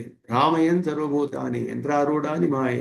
ಯಂತ್ರದಲ್ಲಿ ಮೇಲೆ ಎಲ್ಲವನ್ನು ಇಟ್ಟು ಸುತ್ತಿಸ್ತಾ ಇರೋ ಹಾಗೆ ಎಲ್ಲವನ್ನು ಸುತ್ತಿಸ್ತಾ ಇದ್ದಾನೆ ಸಂಸಾರದಲ್ಲಿ ಅಂತ ಮುಂದೆ 18ನೇ ಅಧ್ಯಾಯದ ಶ್ಲೋಕ.